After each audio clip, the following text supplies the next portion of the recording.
It is cool. Cool autumn evening. As a young girl lies in her bed, tired from the day's excursions with her father, hunting rabbits in the forest. The window across the room from her is open and the curtains billow with a breeze that carries with it the scent of late season honeysuckle. The full moon's light streams into your room, casting a blue glow across your floor and strange shadows from the trees and branches outside your window. In distance, you can hear the hoot of an owl. And as the young girl, although excited, starts to succumb to the exhaustion of the day, she's stirred awake by voices muffled in the distance. Can you describe to me what this young 8-year-old elf looks like? Yes. She's a little scrawny. She's mostly legs and knobby arms. She has her hair all tangled up. She runs away from her mom whenever she tries to brush the woods like debris out of her hair. But she did change into her like sleeping gown, like just a white nightgown. Yeah, and she has her pointy ears and long straight hair, just big eyes, but they're just like regular old brownish, like dark brown. Well, you hear voices in the distance, somewhere in the darkness in the yard below.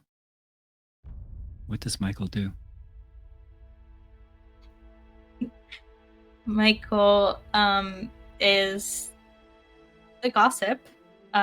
She loves knowing her parents' business, so she sneaks over to them. Okay. Remember, you're in the second story bedroom. Yes. And the voices are outside. So you sneak over to the window, or do you want to sneak outside? Oh, yeah, to the window. Okay. You make your way to the window and peer outside. Although it is almost a full moon, from the angle and the shadows of the trees cast across the yard, all you can see are the figures of what look to be a handful of individuals, and you can clearly hear your father's voice standing at the gate of your property at the far edge, talking to someone. He sounds agitated. He sounds a mixture of anger and fear, perhaps. It's a voice that you rarely hear from your father. Perhaps when you were out hunting and there was a danger of a bear or a predator about, he would get this little anxiety to protect you, but he was always in control. And you could tell by the tenor of his voice in those situations that although it was a dangerous situation, he was still in control and he would protect you. This is a little different. You hear uncertainty in his voice as he talks to whoever it is in the shadows. Do I hear what they're saying? Go ahead and make an instinct roll for me, please. Okay. Ooh. So that is a 19 with 20 fear. with fear. 20 with fear. Thank you. You hear your father's voice saying, "This land, this home, has belonged to my family for generations. You can't just take it away from me. You can't take it away from us. I have a young girl. Where are we supposed to live? Tell your lord that he will get his payment in due time, but it has been a difficult summer. The animals have fled for I don't know what reason, but there had been scarce this season. The hunting has been difficult. Please, I beg you, have mercy. Give us one more season. And as he finishes that sentence, you see your mother walking out towards the gate. She's in her nightgown. And all you hear from this distance and from what you can see as you peer out the window is a low, sinister voice speaking in a language you don't understand. It sounds like a mixture of a braying goat and some foul language filled with consonants and sharp sounds. And then there's a flash, a glint of metal in the darkness, a sickening sound, and you see your father drop to the ground. Your mother screams and starts to run back towards the home, only to fall halfway with a dagger in her back. You hear the strange man and his voice whisper something hoarsely in that strange guttural language, and you see two figures approaching the home. What would you like to do? No. Hide. All right, can you make a finesse check for me, please? Okay. Okay. Also +1. I'm so scared. All right, so that is 18 an with hope. 18 with hope. All right, so take that hope, and you might need it later on in the scene. You hide. Where do you hide? I think probably a cupboard. Like, I think there would be like a little cupboard right outside of my bedroom door. Like, All right, just like a two linen doors. cupboard. Yes. Okay. Yeah. All right.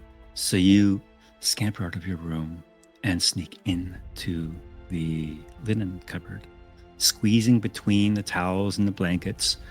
The smell of the fresh air and the flowers that your mother uses to scent this fabric is still kind of lingering there, in sharp contrast to what you have just seen moments earlier.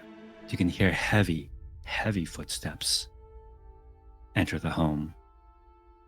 And then that same strange voice say, burn it down. Is the same guy that was speaking in the weird language? Yes, he's got some strange, lilting, almost strange accent when he speaks the common tongue. Okay. I would just bury my face in the towels and just pretend that my mom is actually just holding me after a nightmare. You hide in this cupboard for what seems to be an eternity. You hear movement throughout the house. They are trashing this house, looking for anything of value and taking what they want.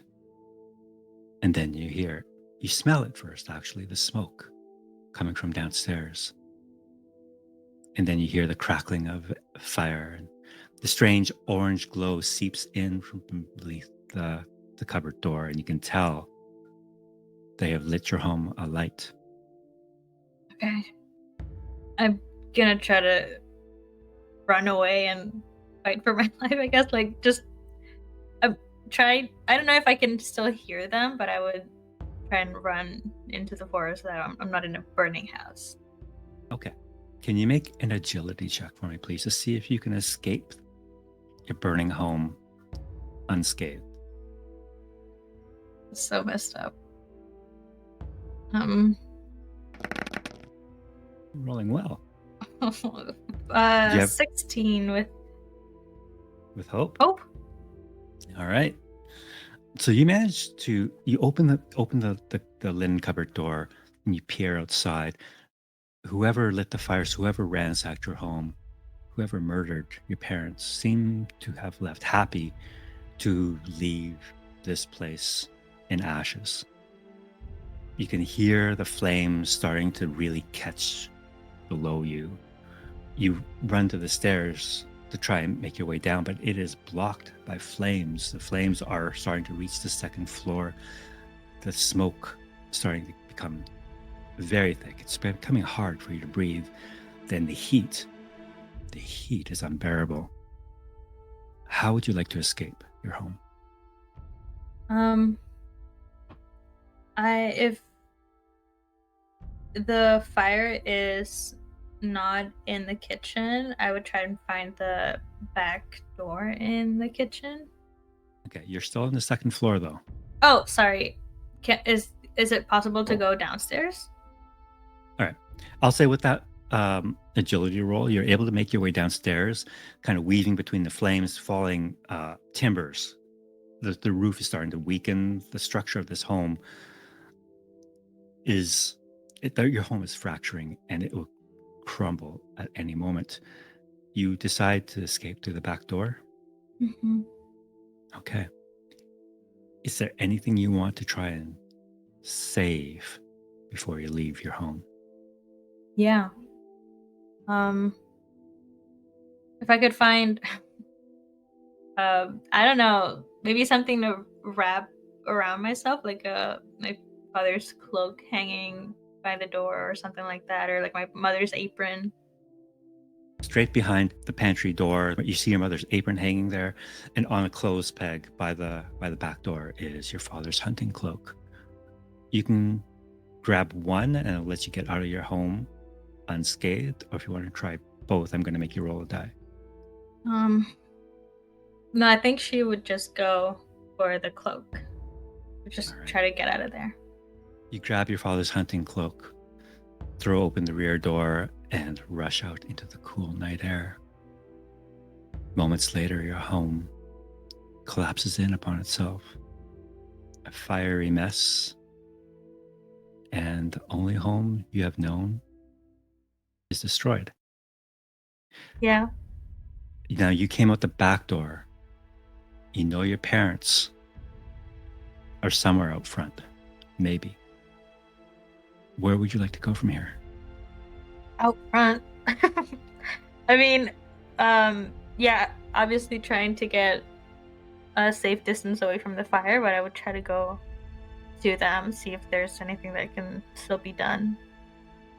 The last thing you see as you make your way around the home, above your front door, is your family crest. It's a wooden emblem.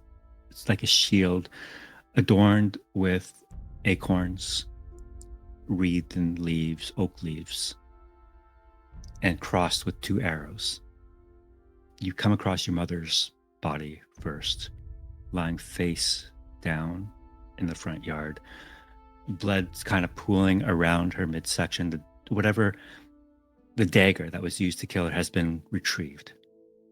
Her white nightgown is soaked now with blood, and she's not moving. I'm gonna try and turn her. You turn her, and she has expired. She's gone. But you can see a flash of gold in the moonlight. And about her neck is a necklace with that same family crest. The Yeah. thieves, whoever they were in too much of a rush to steal that from her. Gonna fix her hair, close her eyes, and I'm gonna take the pendant, the necklace from her. Maybe 10 feet away is your father, kind of half slumped over the gate. Didn't quite fall completely to the ground, but he too is motionless.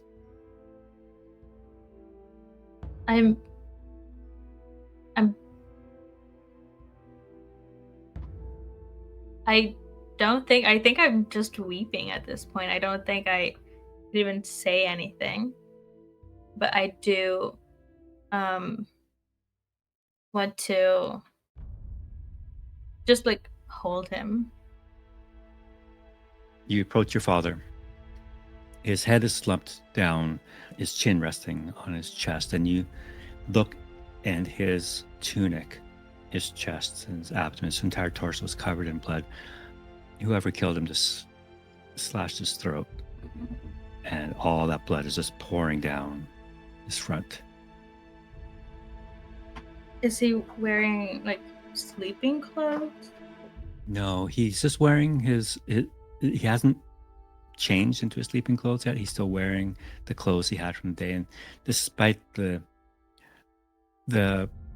harsh, almost metallic smell of all this blood mixed with the smoke from the burning home behind you, you still catch the faint scent of your father. He always reminded you of sandalwood and maybe even like wet moss and leather, just an earthy, very scent, and he still has that.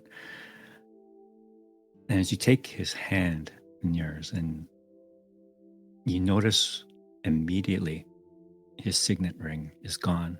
The same signet ring with the same family crest. They took it. Okay. Can I see any tracks or anything? I think when I see that it's missing, because that's like quintessentially my father, I think, like the cloak and the signet ring, I kind of just go straight, like the what's that, the steps of grief. I just go into anger, and I think 8-year-old little elf is trying to go after whoever, just to retrieve the ring. Your father always wears at his side just a small hunting knife. He uses for skinning and whittling wood or whatever. If you like, you can take that. Yes. Yes. All right. Can you make an instinct check for me, please? 13 with help. Out of the corner of your eye, you see movement. A shadow emerging from the forest surrounding your family home. And it is huge. And it has horns. Do I assume this is an animal or an individual? With a 13, I'm going to say it looks like an animal, but it's standing on 2 legs. Okay. I think I would read it as danger, and my father would always try and get me to hide, or like, just, I think he would try to teach me how to confront or how to deal with danger in the woods, the forest. So taking his hunting knife, I would, instead of hiding like he would tell me, I would try to get his position. I would just face it head on, but then armed with the hunting knife. A brave, scrawny 8-year-old elf girl stands her ground, protecting the body of her father as this massive, easily 8-9 foot tall shadow emerges from the forest. And as it steps into the light of the burning home, the orange flames, the orange light is kind of dancing across what is effectively a bull's face, dark fur with spots of white here and there, 2 horns, but one of them is cracked. It looks down at you. Massive creature. Little mouse. Come. You must get away from here. I need to go. I'm going. I don't need to get away from here. I need to go and find the people that did this. Can you help me? My father was carrying a ring just like this, and I show him the little the pendant. When you show him the pendant, he quickly looks over his shoulder. Just put that away, mouse. It is dangerous. Come. And he reaches a hand out to you. Massive, burly hand. And you'll help me find the people that did this? He looks at you and he simply snorts.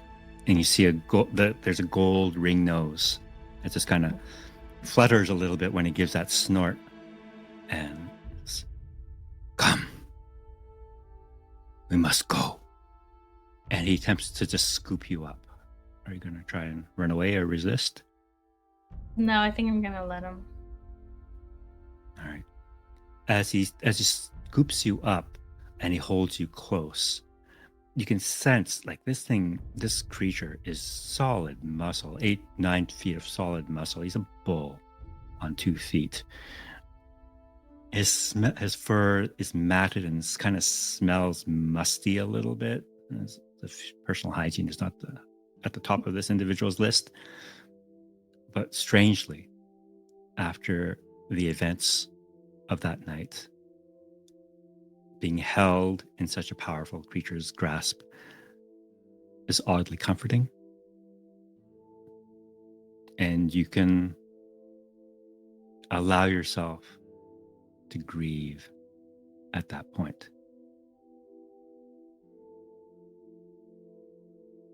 We're going to advance a few years, maybe 5-6 years now.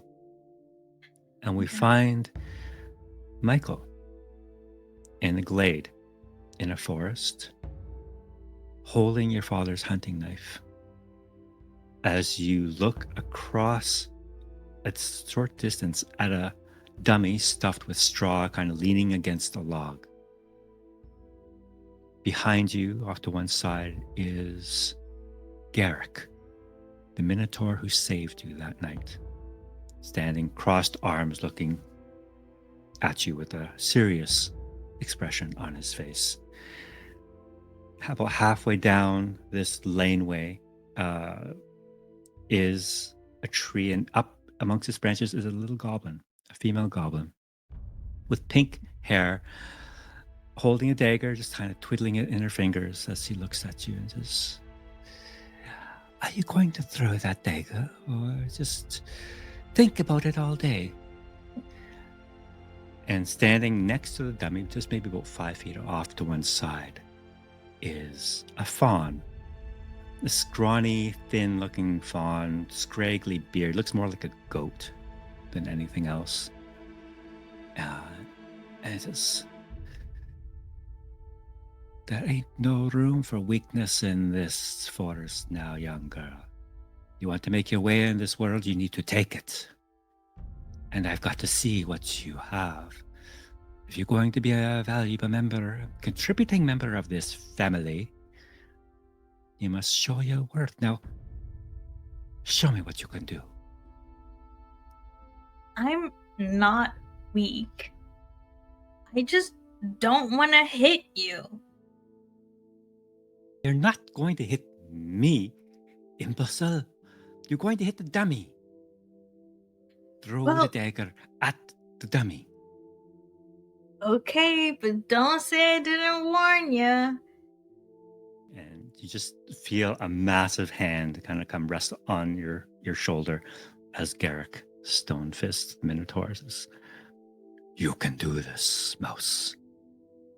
I can do this. And then I'm going to throw the dagger. My highest skill is agility. Well, I'll do finesse. Okay. No, we'll use agility then. Whoa. 15 with fear. So you steady the dagger in your grasp as you stare down this dummy, maybe 10 feet in front of you. How tall would you say you were, maybe at age 15, 16 years old? I think around like 5.5 feet. I would say. I think she would be like kind of tall. Maybe like 5'10" ish. Is she still scrawny, all legs, tomboyish kind of? Yeah. Okay. Second growth spurt. All right. With that roll, what part of the dummy do you think you were aiming for? The heart, obviously. The heart? All Always right. go for the kill.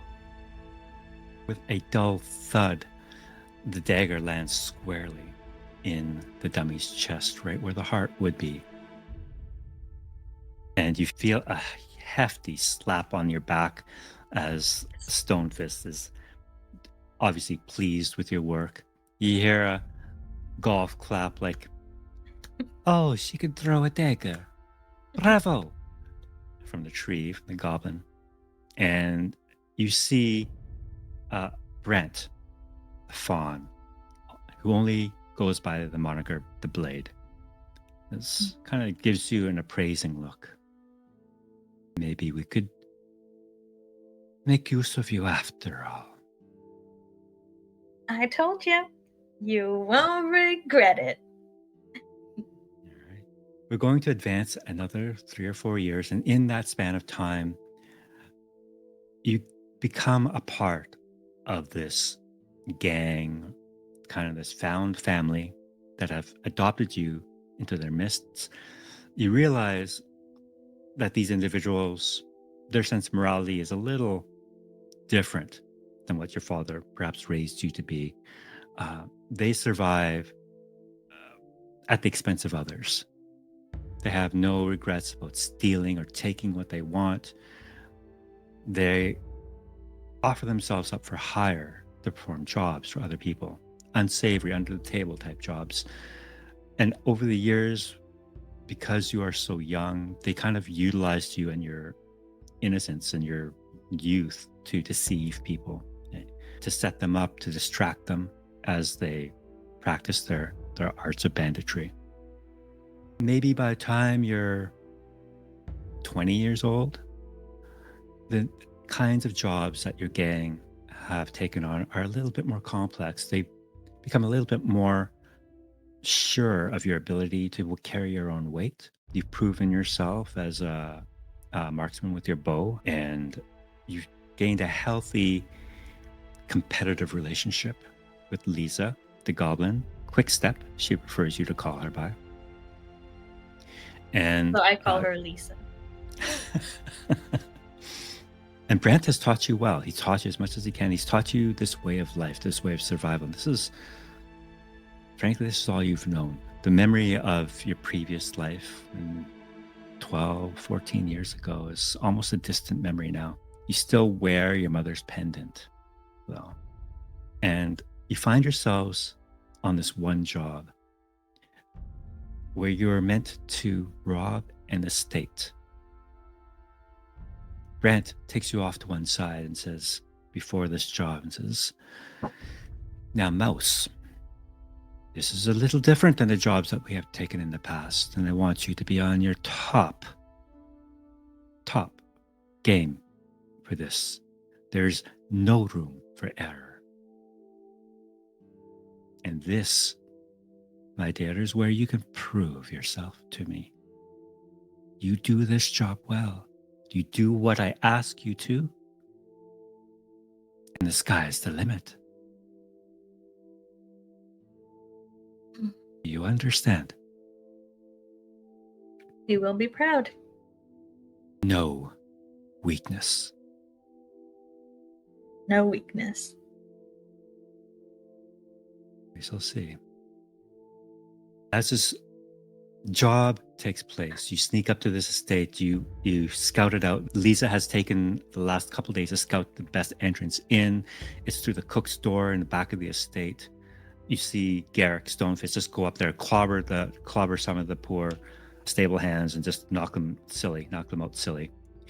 And you make your way into the room and into the building, and he instructs you to start scouring the den for goods. While you're doing that, while you're hunting for goods and valuables, Lisa is off doing her own thing, scouting, stealing from other parts of the home. Stonefist is kind of being full enforcer and making sure that nobody falls out of line or runs away. And Brent, you hear his voice clearly from the parlor, just a room away from you as you search the den. Well, Lord Ferris will not be happy that you're unable to pay your taxes. But you have left him no choice but for him to send his tax collectors. That would be yours truly. Now, if you fail to comply with, or fail to come up with the taxes that you owe, Lord Ferris, then I'm afraid that we'll have to take a little bit more than just gold and goods. And then you hear a voice of an older gentleman. You can have it all, but please, leave my daughter out of this. She has no part of this. She knows nothing. The gambling debts are my own. Please, I beg you, leave her. But that, of course, is up to you. And then he calls out, Mouse, come here. I go up to him. And you see standing in this parlor, Brent, facing off with this older gentleman in stately type robes. And behind him is a young woman, not too much younger than yourself, actually, but she looks terrified. And Brent is brandishing a stiletto-like dagger. And he's saying, Mouse, take this gentleman's daughter. I take her. Okay. I take her by the arm. I need you to make a test because she's going to resist. This will be a strength check. This will be a contested strength check. I'm going to roll. I'll tell you what you need to beat. You need to beat an 18. Oh, frick. 16. All right. She sees you approach and stands in front of the old man and says, You shall not harm him or me. As lady of this estate, I demand that you leave this property at once. And she grabs like a silver candlestick off the mantle behind her and wields it like in her hand in front of her. And Brent just looks at you. Mouse, take her. Take where? Just take her. Okay, but if we're already taking all of their stuff, isn't that enough for the payment? When you say this, you can see him look at you, and you have never seen him more angry. He's always been in a foul temper, and you've kind of learned how to avoid the worst of it. But the way he looks at you now, he would murder you where you stand by the way he looks for disobeying him. Okay, jeez. It was just a suggestion. And then I'm gonna go and try and drag this lady to another room. All right. And she's brandishing this candelabra now. Let's start that candelabra, this candlestick, and she's going to fight you. Okay. So, you're in this scene. Your hope is reset to 2. Mm-hmm. But what would you like to do? I'm going to let you get the first act. You're very close range to her. She's got this candlestick in her hand.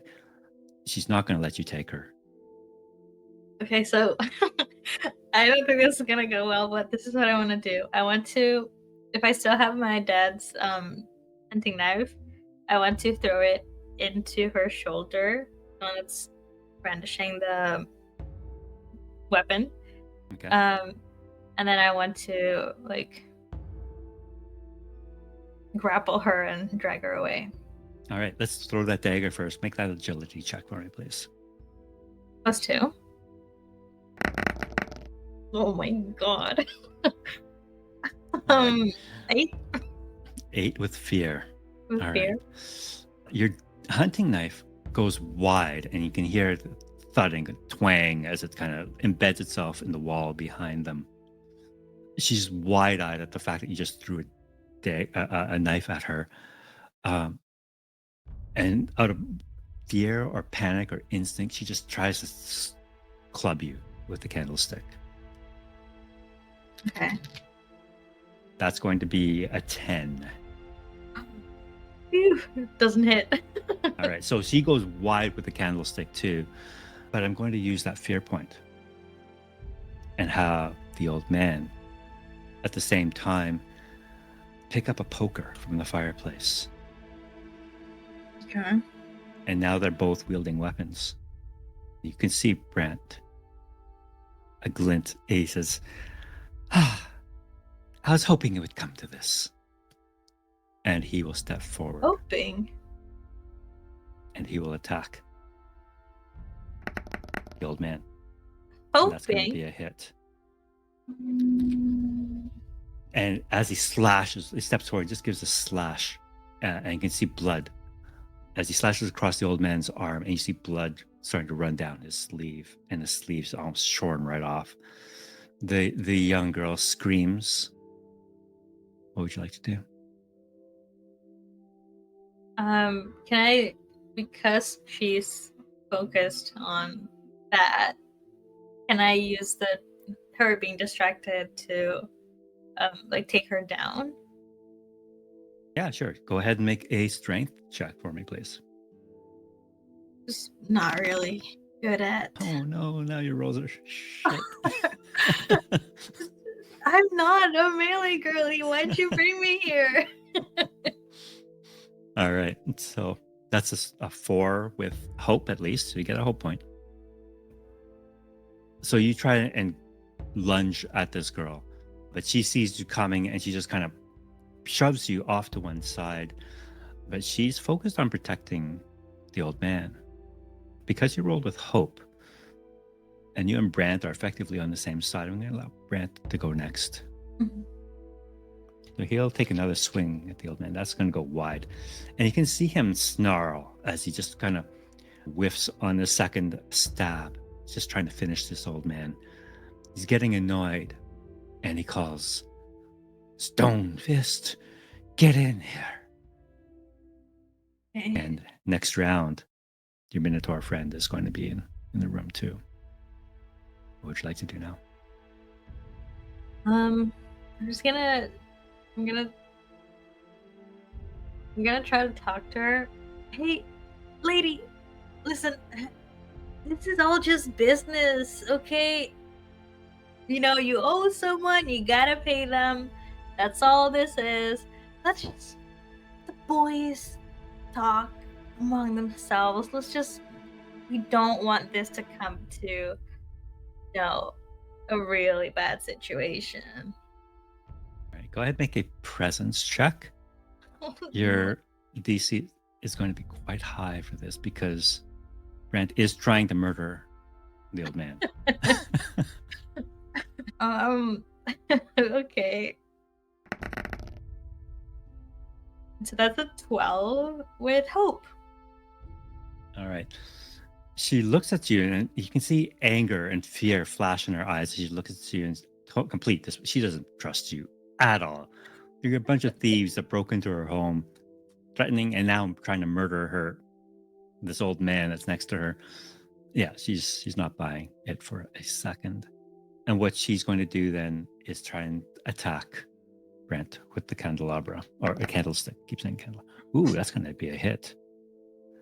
It's not going to be much. It'll be a little glancing blow off of his shoulder, but he's pissed. Now, Brent is pissed.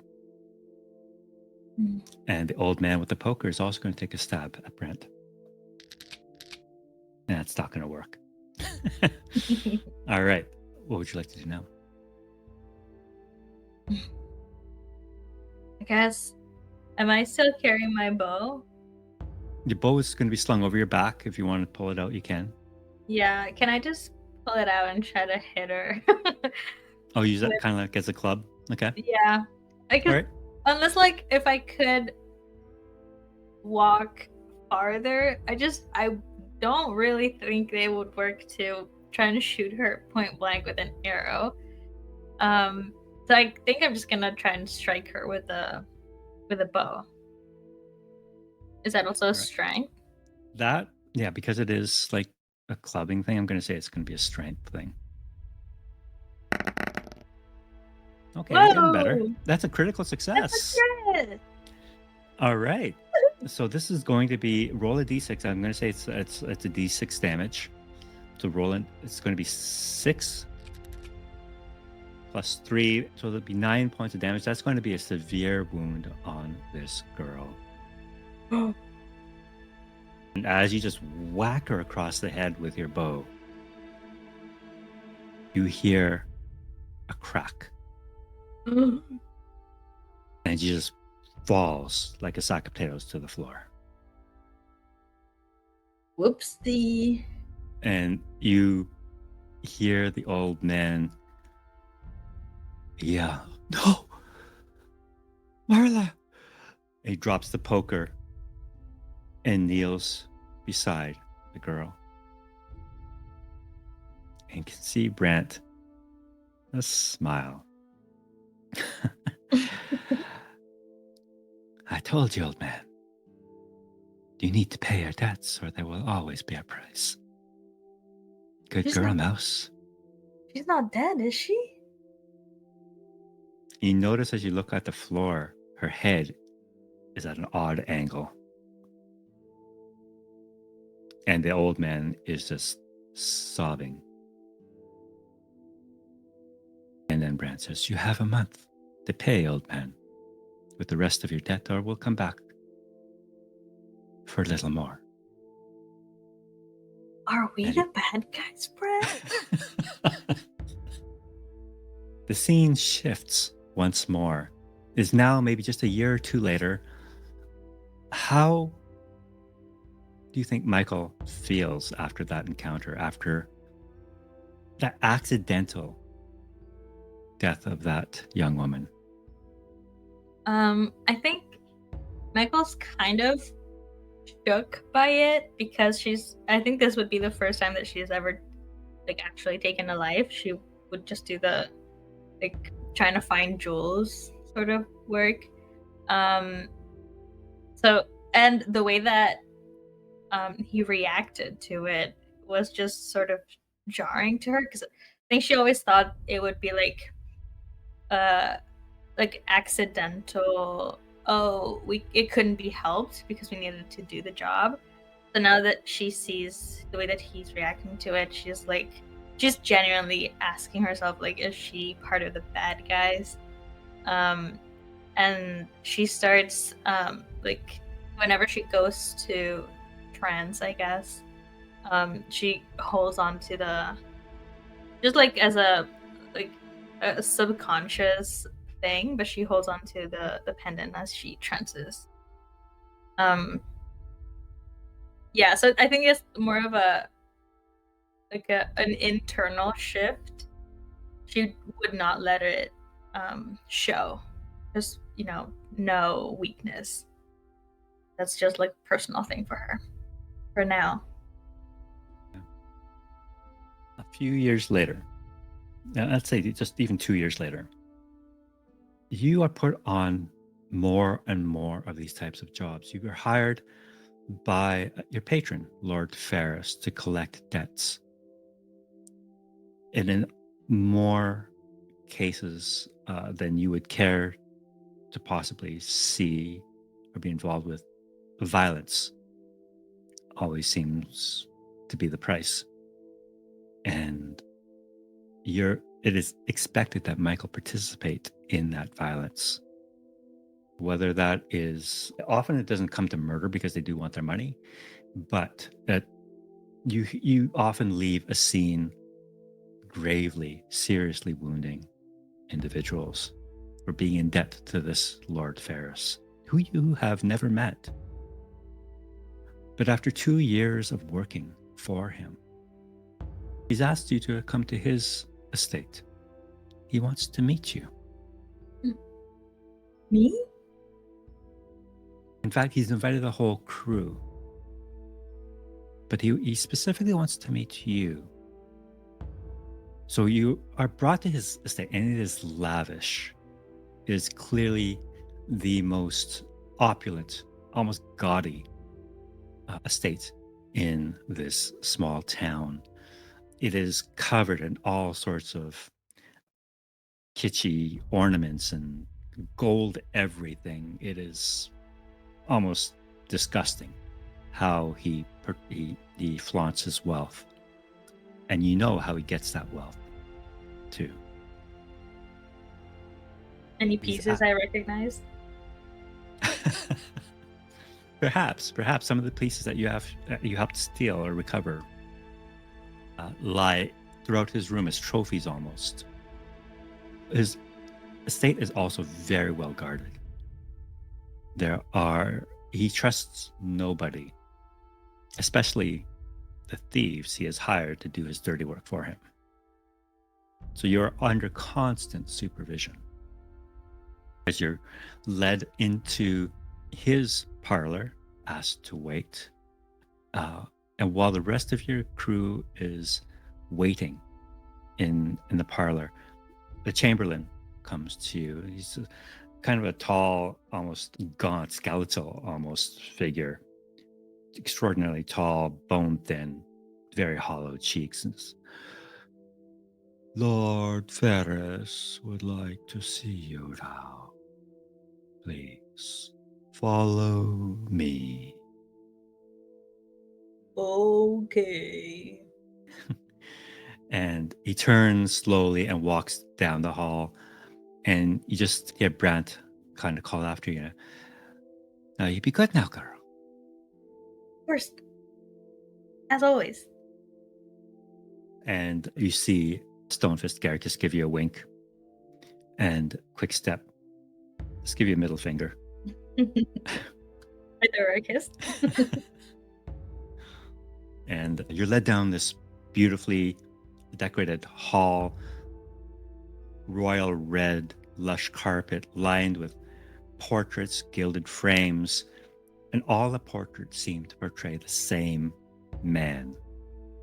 Beautifully coiffed, wearing a high collar, beautiful purple robes, a regal kind of expression on his face, but at the same time, he just looks like a sleazeball somehow. In all these pictures, it's like a sleazeball dressed up in wealth that just doesn't befit him. And you're escorted into his office, and he says, "Please wait here. Lord Ferris will be with you shortly." And he closes the door behind him. Now, in his office is a beautiful dark wood desk filled with drawers. Books line the shelves filled with more trophies and kitschy stuff. And go ahead and make an instinct check for me, please. 15 with fear. As you sit in one of these big 2 plush chairs that kind of sit across from this massive desk, you can't help but notice, lying on top of his desk in plain sight, what looks to be a letter with the same crest, your pendant. Okay, I'm reading that for sure. Right. You reach over and grab the letter, but you notice that when you look at the letter, it's not lying flat. It's almost as if in this envelope that's bearing the seal of your family, there's something bulky inside. Oh. I'm opening it. All right. You grab it and you hear the Chamberlain's voice just outside the door. And you can see him kind of opening the door again. Do you try and take the envelope still, or do you leave it? I don't know. I'm scared. I think I'll leave it. I think I'll just pretend I wasn't doing anything. Okay. You just see the Chamberlain open the door slightly and says, "Would you care for any refreshments?" Okay. Yes, please. I would like just really, really warm milk. Just boiling hot, please. Boiling hot milk. Mm-hmm. Very good. And he closes the door behind him. Okay, I grab the letter again. All right. Grab the letter. You tear it open. Yeah. As soon as you tear it open, out, with a thud, falls a ring onto the floor. Okay. I pocket that, read the letter. As you reach down to pick up the ring, make an instinct check for me, please. 17. Oh, fear again. You hear the door open behind you, and a voice that you've never heard of before, kind of nasally, Mm-hmm. is, "Ah, I see you found it." And the door closes. Okay. Yeah, I will turn around and say, sorry? You see standing before you the same individual in all those portraits. However, all the portraits, although portraying a man that looks sleazy, it still made him look a lot better than what he actually looks like. This guy is like, his hair's like greasy and halfway down his face. His skin is not the best complexion. It seems as though, and he's missing half his teeth. And this looks like he's the kind of guy that doesn't see the sun, maybe parties and drinks a little too much, maybe some sort of substance abuse. But he just seems like a bit of a mess. But he walks in and says, yeah, you found it. And he walks over with a bit of a hunched back to his table and sits down. My back hurts so much. I really should be careful lifting all those heavy gold treasures. So you're the boss, are you? Yes. That's what they call me. Don't wear it out. I'm so sorry I intruded into your desk. It was just healthy curiosity. I'm sort of in the business, as you know, of healthy curiosity. You know what they say about cats with too much curiosity? You're not a cat, are you? No. Early Mouse. cat gets the mouse. Yeah. Yeah. Cats eat mice. Yeah. Yeah. That's yeah. Anyway, you walk around much? No, I have people walk to me because I'm rich, you know. Yeah. I could do that. I could have people walk to me. Just like I had you walk here. That's true. That's very rich. Yeah. And he holds his hand out as if he's waiting for you to give him something. Okay. Can I pick something, like one of the little trinkets off his desk, and hand it to him? Oh, you're a funny mouse too. Ha ha ha ha. Give me the ring. Oh. Okay. What is this ring? I will give it to him. He holds it in his hand and he tries to fit it on one of his fingers, but it's too big for all his fingers. So he just kind of ends up putting it on his thumb and still kind of spinning around on it. Yes. This is one of my most prized possessions. Oh? This ring was the start of my empire. The start of all the wealth you see around you. It is because of this ring. Okay. What? You I feel like I've seen that ring before. Somewhere. Well, I don't think that's possible because it belongs to me. You see, the previous owner of this ring was a bit of a hick, a hillberry, a cockroach in the dirt.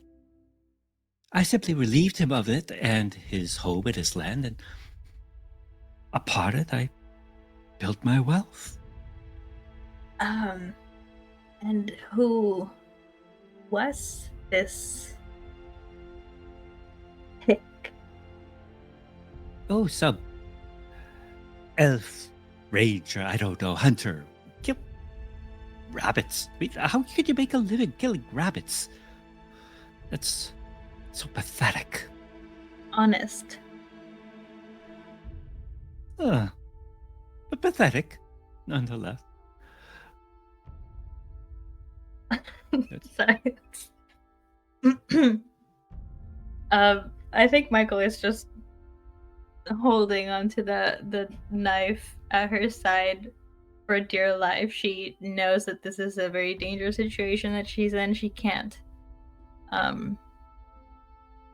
step out of line. She's seen the guards. But she's very, very angry, and she just wants to slice this guy's throat. He sees you kind of stewing across the table from him. He's oblivious, though. He just says, oh. He's totally enamored by this ring. He's like Gollum with the one ring. He's my precious. But he says, oh, yes, at the gang, the crew that you found, Brad, the Blade, at Quickstep, and that big brute of a bull, they've been very, very effective. They're the ones that retrieved it for me. Yes, very pretty. And I'm sorry. They retrieved this ring for you? Yeah, yes. They took it off of this rabbit hunting man, elf? Oh, yeah, slaughtered his whole family and burned his house down. It was quite Interesting. spectacular. I bet. And I Fire. heard that you are you have perhaps tasted or taken life yourself. Yeah. My mistake. I wouldn't say it was as grandiose as you that story. Sorry, I can't wrap my head around. So you say this crew murdered this peaceful family that lived in the forest, all and why? Well, that forest is no longer there, my dear. When I bought the land, I chopped it all down. Lumber, you know. Industry. You cannot stand in the face of industry. So he didn't even owe you anything? He just He was destroyed? Now, Brett has his charms and his flaws, but if one thing I do admire about that man is he knows that if there's something in this world you want, you must take it. And I, my dear, fortunately for you, am the king of takers. Yes. You are. So what are you taking now? I simply wanted to meet this young mouse that they kept telling me about. One who has accomplished so much and has so much promise there is another family I wish to evict from their home. Mm-hmm. Another And ring? oh, if they have a ring, that would be absolutely marvelous. But I simply want them out of the way, if you catch my drift. And you want me to do that for you? Think of it as a sign of your allegiance and loyalty to me. You do this for me, and the sky's the limit. How high can a mouse fly? I've heard that before. It's just a lot of proving oneself to a lot of people around these parts. Um, so do you want me to take this um job back to Brent? Well, here's the other thing, you see. When they originally hired Brent and the crew, there were just 3 of them, and you became the 4th, and of course, he demanded more money to feed this extra mouth or whatnot, even though you are mouse, mice do need to eat, I suppose. And as of late, Brent has gotten a little bit too big for his britches, perhaps, so maybe I was thinking I could start with a new crew. Now, I understand you're a bit of a sneak, that you're good with your bow, and that you're ruthless. Perhaps I don't need a crew of 4. Perhaps I just need a crew of 1. Hmm. And you can see him like twiddling the ring in his finger, and every once in a while, just he drops it and it clatters on the floor, and just kind of scoops it up and starts twiddling it again. He looks at it. Oh God, elves and their fucking acorns. uh, okay. When do you want to do this? When do you need to murder this family? Well, tonight would be fabulous. Okay. And where are you gonna be so that I can let you know? Oh, my dear, I never leave the walls of my home. It's far too dangerous out there. There are thieves and murderers at every corner. That's right. I should have realized. It was staring me right in the face. Um sure. Yeah. I think I can do that for you. So no team, just I in team. For sure, yeah. And when I come back, I guess, I mean, a mouse still has to eat. And eat you will. I'll give you nothing but the finest cheeses. That's so generous. I appreciate that. Yeah. Okay. So who is this? Who are these people? You see him. So he's starting to gnaw on the ring a little bit. And just kind of, and he looks at it. He spits on it and just kind of rubs it into his robe a little. Yeah. Drops it again. Mm-hmm. Oh, it's just a little old lady down the street. I've offered a generous price to purchase her home, fair market value, minus all the work I would need to do to upkeep it. Of course, that's only fair. But she refuses to sell to me, so I need you to make her go away. Yeah.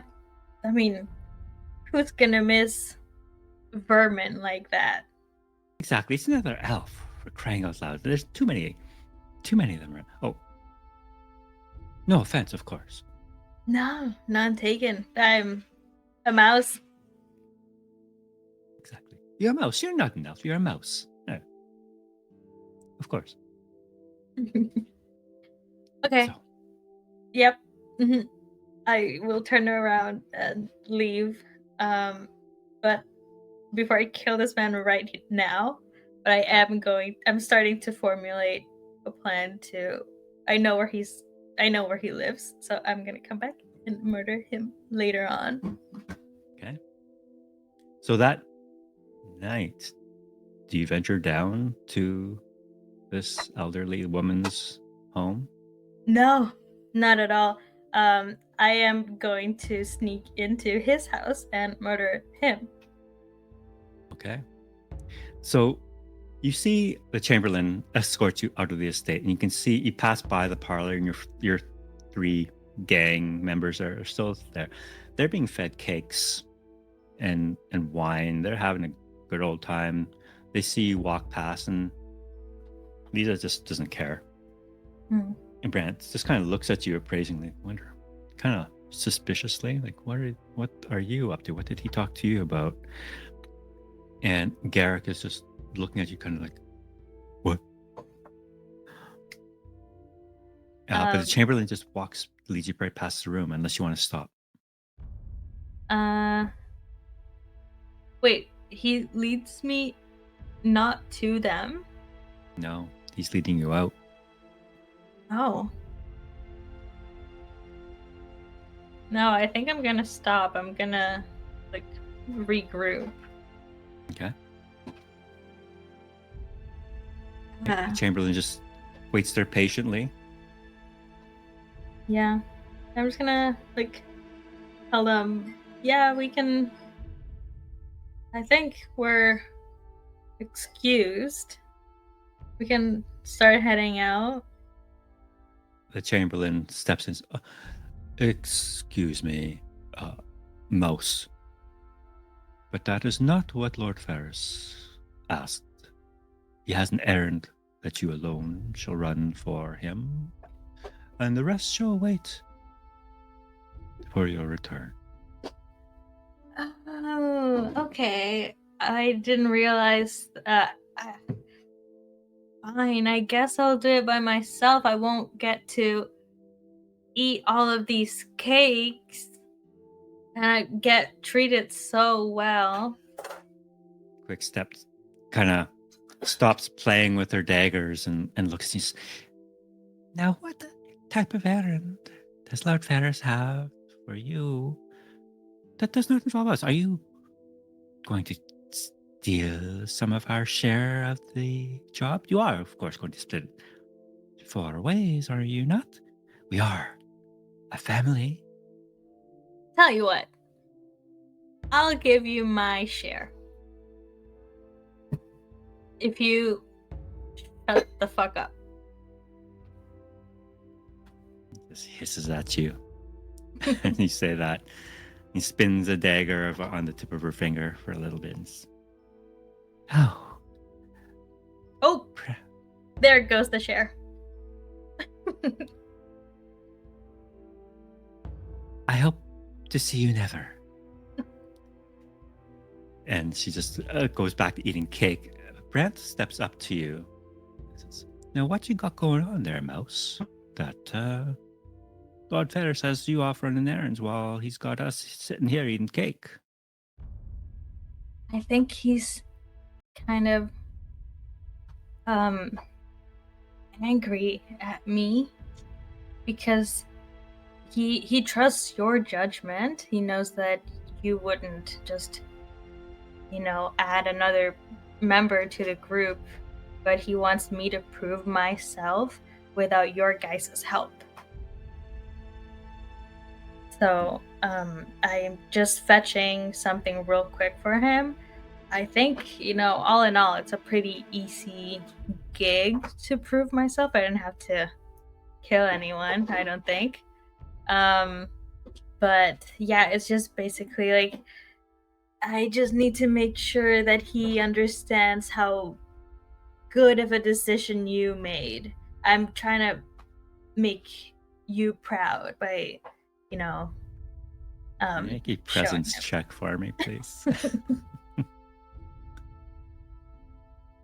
Oh no, I have a -1.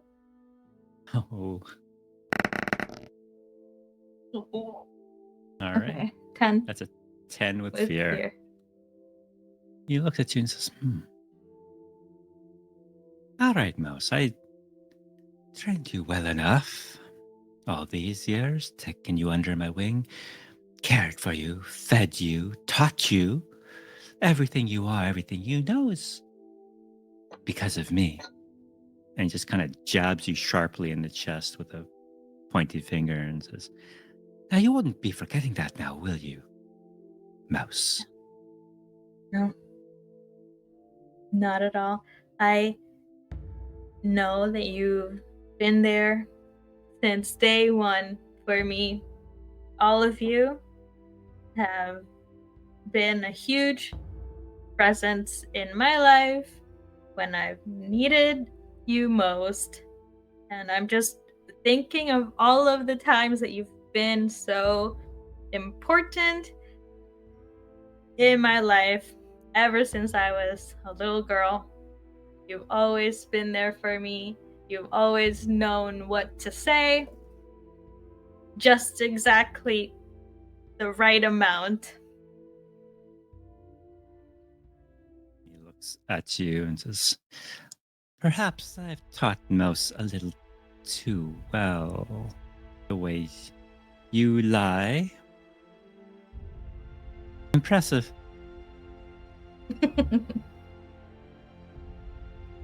But Yeah. Dion, get on to whatever task Lord Ferris has you on and return to us, and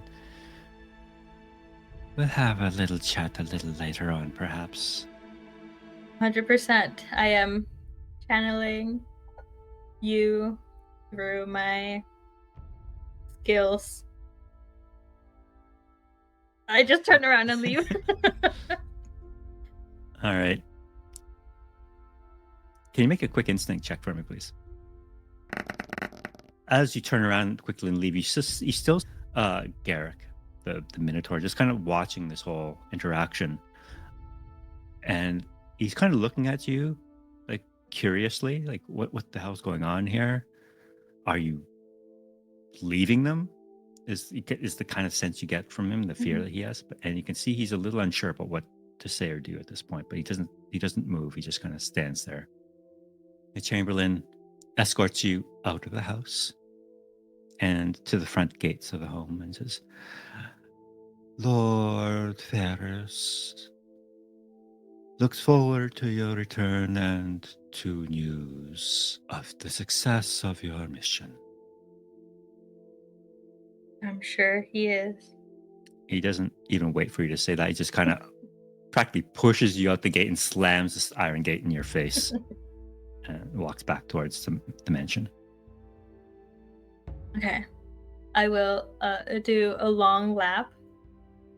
Yeah, I will do a long lap and I'll try to remember. Like, was there a window in his study room? Yes, there was. His study was on the first floor, so it should be an easy way to get in. Yeah. So I will try to sneak, do a long lap so that I don't just immediately go around. All right. And I'll try to sneak into his study room and kill him. All right. Make a finesse check for me, please. Okay. 10. Fear. Okay. You do a circuitous lap around the estate. The grounds are massive, so it takes you almost like 20 minutes to get around. You find part of the fence that doesn't seem to be guarded or in too much light at this time of night. You clamber over it and you make your way towards the estate. You're maybe halfway across this well-manicured lawn when you hear a bark and then a growl. And you can feel, before you can actually see, something, a dog, come running towards you. Okay. No, I don't want to kill this dog.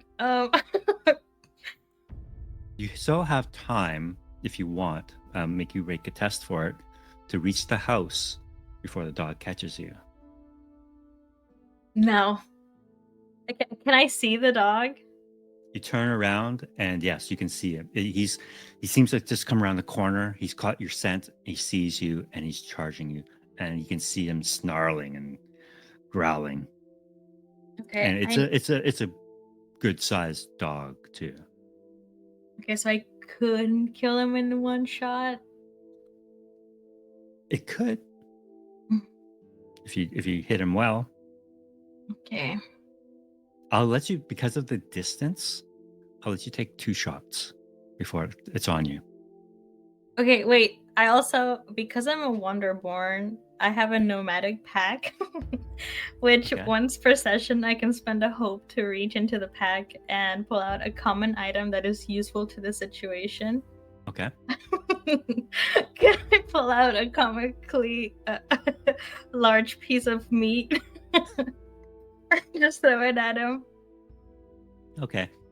You're gonna have to tell me the story behind this meat and why you were carrying it in your pack. um, maybe it's cooked meat. Um, and it's fresh. It's what like yesterday's batch. Um, Okay.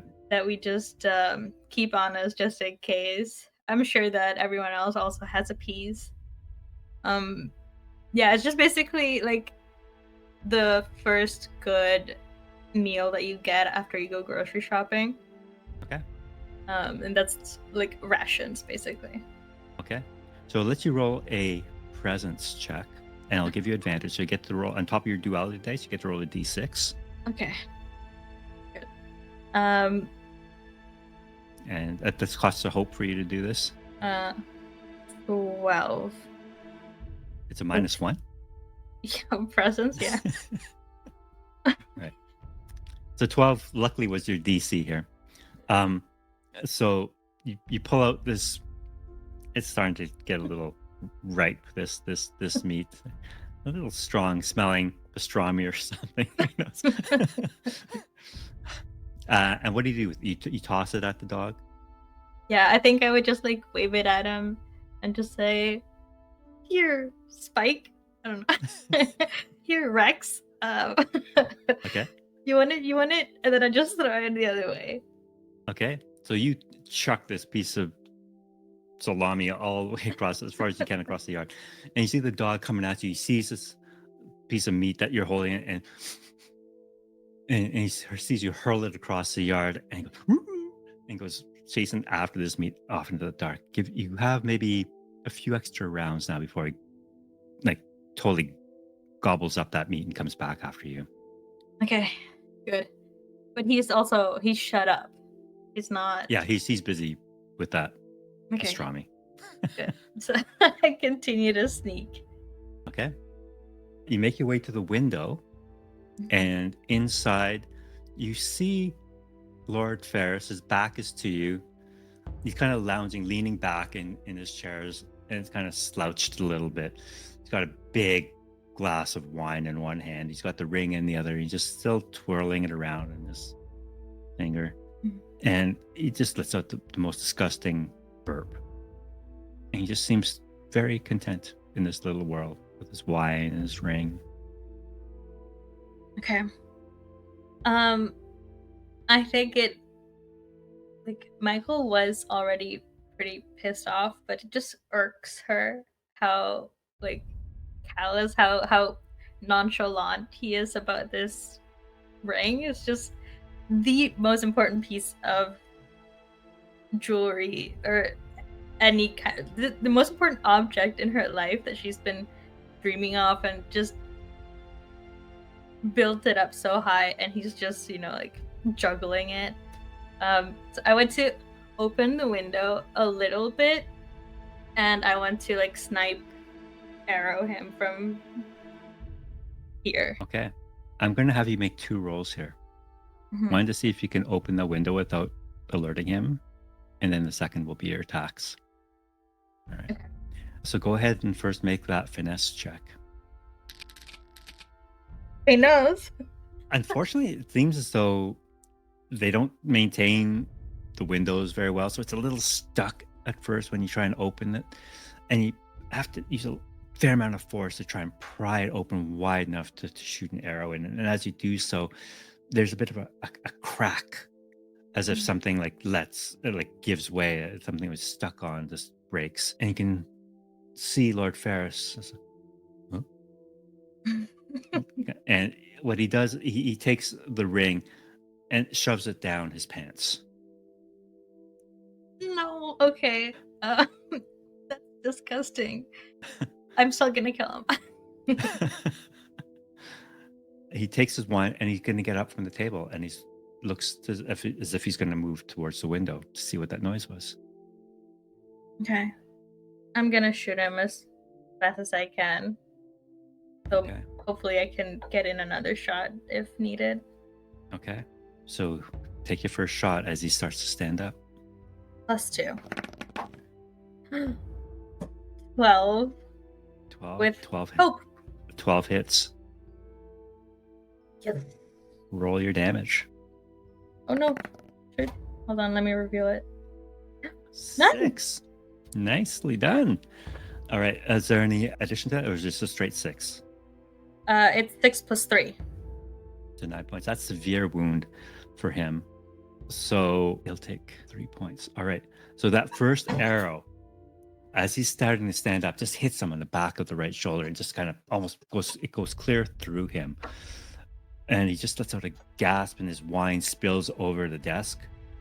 He's and he clutches it. Go ahead and take another shot. Wait, can I have Apex Predator? I mark a stress to increase my proficiency. Oh, because that already hit, right? If you want, I'll allow you to do it here. If you want to roll another dice for damage, roll the d6. Oh, I can roll another d6. It's already severe though, so you'd have to roll pretty. I would say maybe save it for the next shot. I think that would be better. Yeah. Okay. Okay, so I'll just do the second shot then. Yeah, and I forgot to give you advantage because this is basically an ambush. So go ahead and roll a d6 as well. Okay, sweet. That's a critical success. That's a critical success. So if you with Apex Predator, it's going to be maximum damage. So it's going to be 9.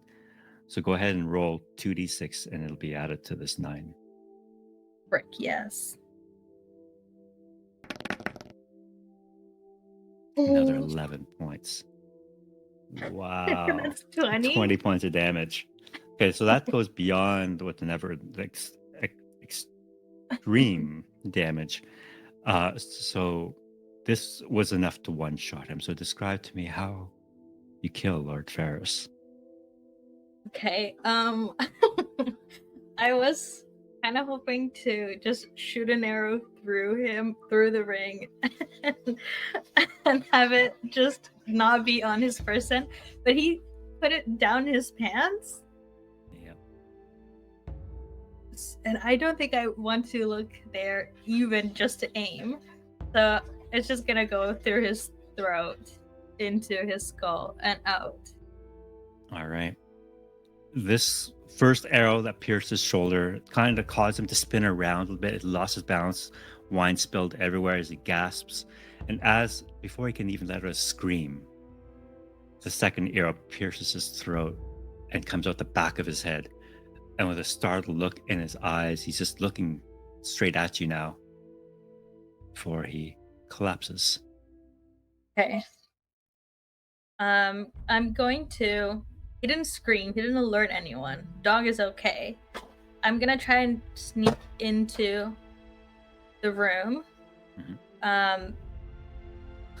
Find the ring down his pants. Mm-hmm. Remove, or I guess get my arrow, and if he has like a letter opener or something like that, like try to mangle his face so that it doesn't show the cause of death. And also, that's just like a quick slash, I guess. And also, I want to write with my non-dominant hand. I want to write, so you learn to appreciate. Warm regards, Brent. Okay. Just, I don't know if I should pin it to him or just leave it. I'll just pin it. I'll just leave it on his body and then sneak out. Can you make a finesse check to see how quiet you are when you do all of this? Yeah. Wow. You must have 21. done 21 with hope. All right. So you're like an assassin. You set the scene, you grab the ring, you grab the letter too. Yes. Okay, I'll tell you now quickly. The letter isn't actually a letter, it's a deed to the property that seems to have been signed over to Lord Ferris. My property or the old lady's? No, your parents' property, like where you grew up, that property. He's still holding the deed to it now. What a loser. Okay. I'm pocketing that. Okay. As you're setting the scene, desecrating his face with a letter opener, Yeah. writing this note, you hear the sounds down the hall of your friends talking. Make an instinct check for me, please. See if you can overhear any of their conversation. Okay. 15 with hope. All right. You catch the odd word here and there, but the voice that carries the most is Lisa's. Her high-pitched, kind of whiny voice carries down the hallway, the clearest. And she says, I don't trust that mouse one bit. She's a backstabbing, conniving little bitch. And I'm gonna cut her throat tonight. I know she's up to no good. Yeah. I'm gonna go back to the desk and say, and Liza.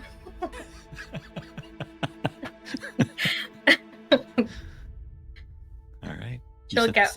They're all gonna get what's coming to them. And you leave the scene of the crime. Yes. I leave same way I entered, and I will try and make my way down to the old lady's house. Okay.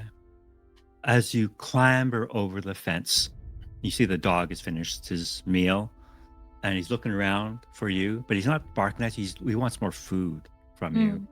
So he kind of like trots across the yard after you. And he's kind of looking for more food. And in the meantime, in the background, you hear, murder!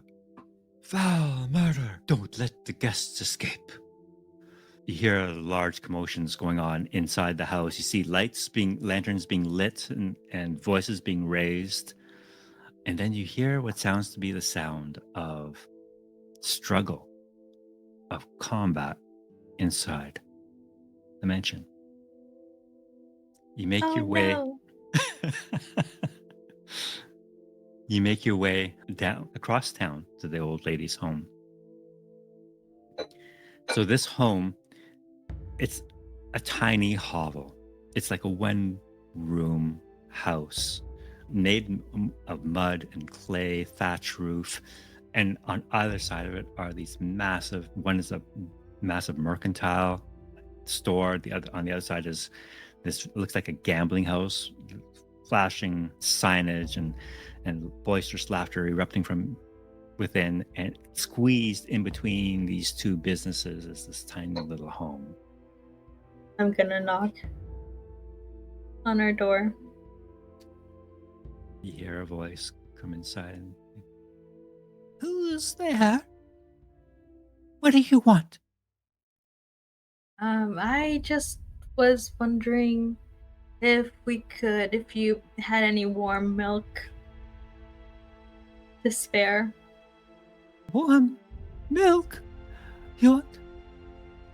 You can see a small little shutter by the front door open up a little crack, and a wrinkled face is peering from behind it. You're not from Lord Ferris, are you? I'm not selling this place. And the shutter just kind of slams shut. Okay. I'm gonna try to scream at her. And don't you forget it. You stand your ground, little old lady. You don't let them run you over with their bad businesses. Can you make an instinct check for me, please? Oh, okay. Instinct is good. Presence is bad. 12. Oh, again. As you're calling out to this old lady in her house, you hear something. And it's when you first hear it, it's oddly, it stirs up some old memories for you. The time you hid in your home, the night your parents were murdered, the night your home burned down in the linen closet, the heavy thud, footsteps in your home. You hear the same footsteps approaching you.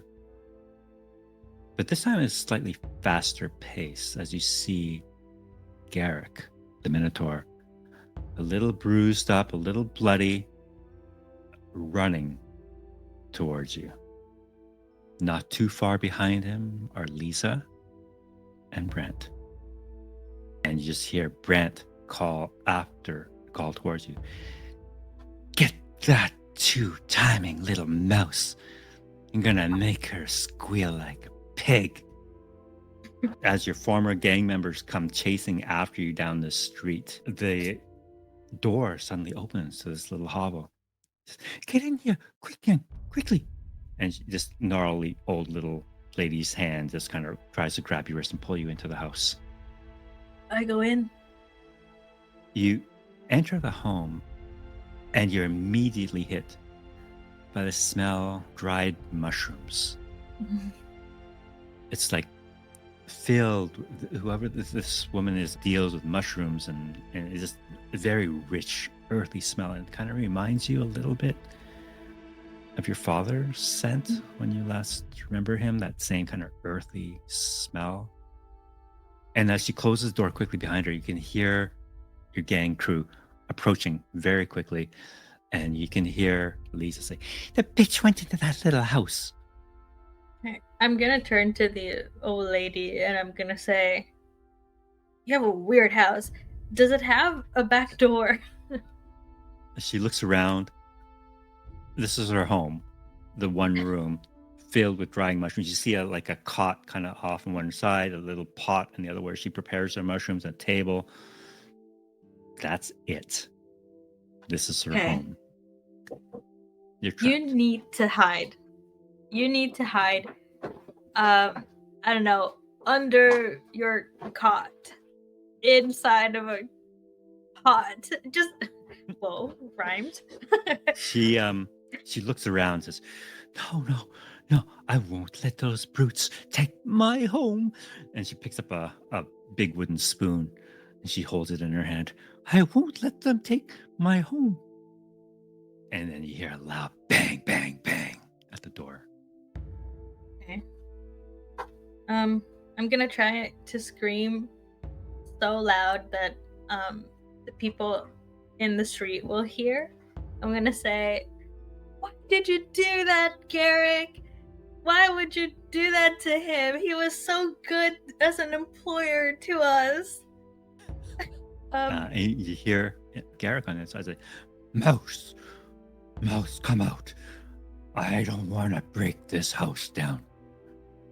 Like you broke Lord Ferris's face. And I will draw my bow. I want to hold the action. If they do break in, I want to shoot. As soon as you draw your bow back, the door comes crashing. It comes thud. And you see standing silhouetted in the door the massive frame of Garrick, and behind him, Lisa and Brent. Okay. Guys, you had that coming. I hope the guards string you up by your ankles and you bleed out for at least a week. How could you? I've trusted you since day one, and I'm looking at Garrick in the eyes. I asked you to help me find the people that drew my life, that took everything from me, the people that killed my parents, the people that took this, and I'm going to show them the ring. Garrick stands there, stunned. You can see he's a little torn. He's always been protective of you. but he's clearly conflicted right now.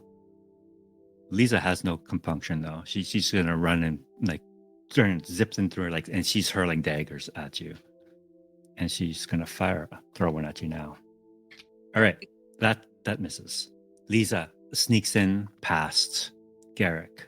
It's running, scampering through his legs, sliding in along the floor, and as she does so, she throws one of her daggers at you, and it's at that point in time that you realize that it was Quickstep's dagger, Lisa's dagger, that took down your mother in the same fashion. I'm loosing my arrow. And I'm gonna try to kill her. Quickstep? Yeah. Okay. Oh, ooh, so close. Nice. That's gonna hit though, for sure. 25 hit? I think so.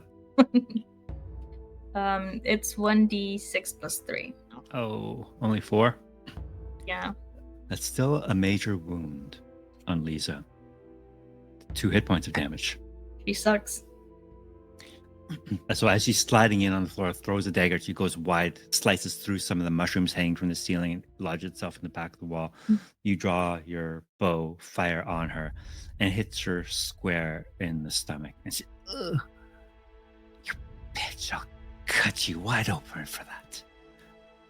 You rolled with hope or fear on that, I can't recall. Fear. Fear. All right, so it comes back to me.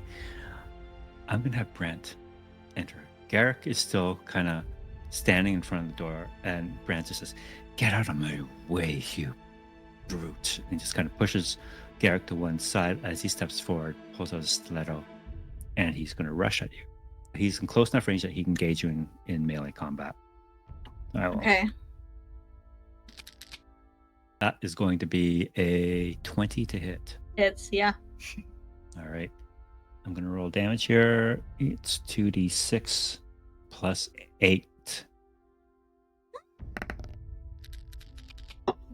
13 points of damage.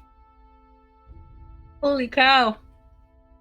As he lunges forward that's... and with a swift action just kind of shivs you. What would you like to do? That's 13. Yep. So I'm going to use 2 armor. I have 3 armor.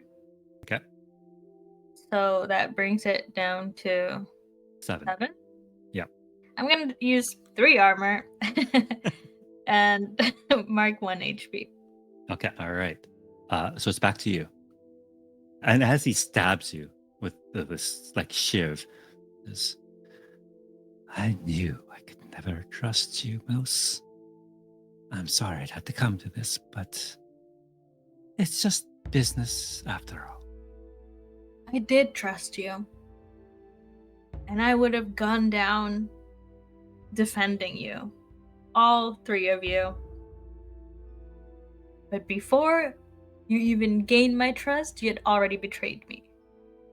So I hope everything that's coming to you is as vile and horrible and no good, not pleasant as your worst nightmares. And I want to stab him with my father's hunting knife. All right. That'll allow you to use agility here because that's your main stat. Oh, so close to it. Almost a crit. 11. 11. Unfortunately, that's not going to miss. He's just he sees you pull the knife out and slash at him, and he just takes a quick step backwards.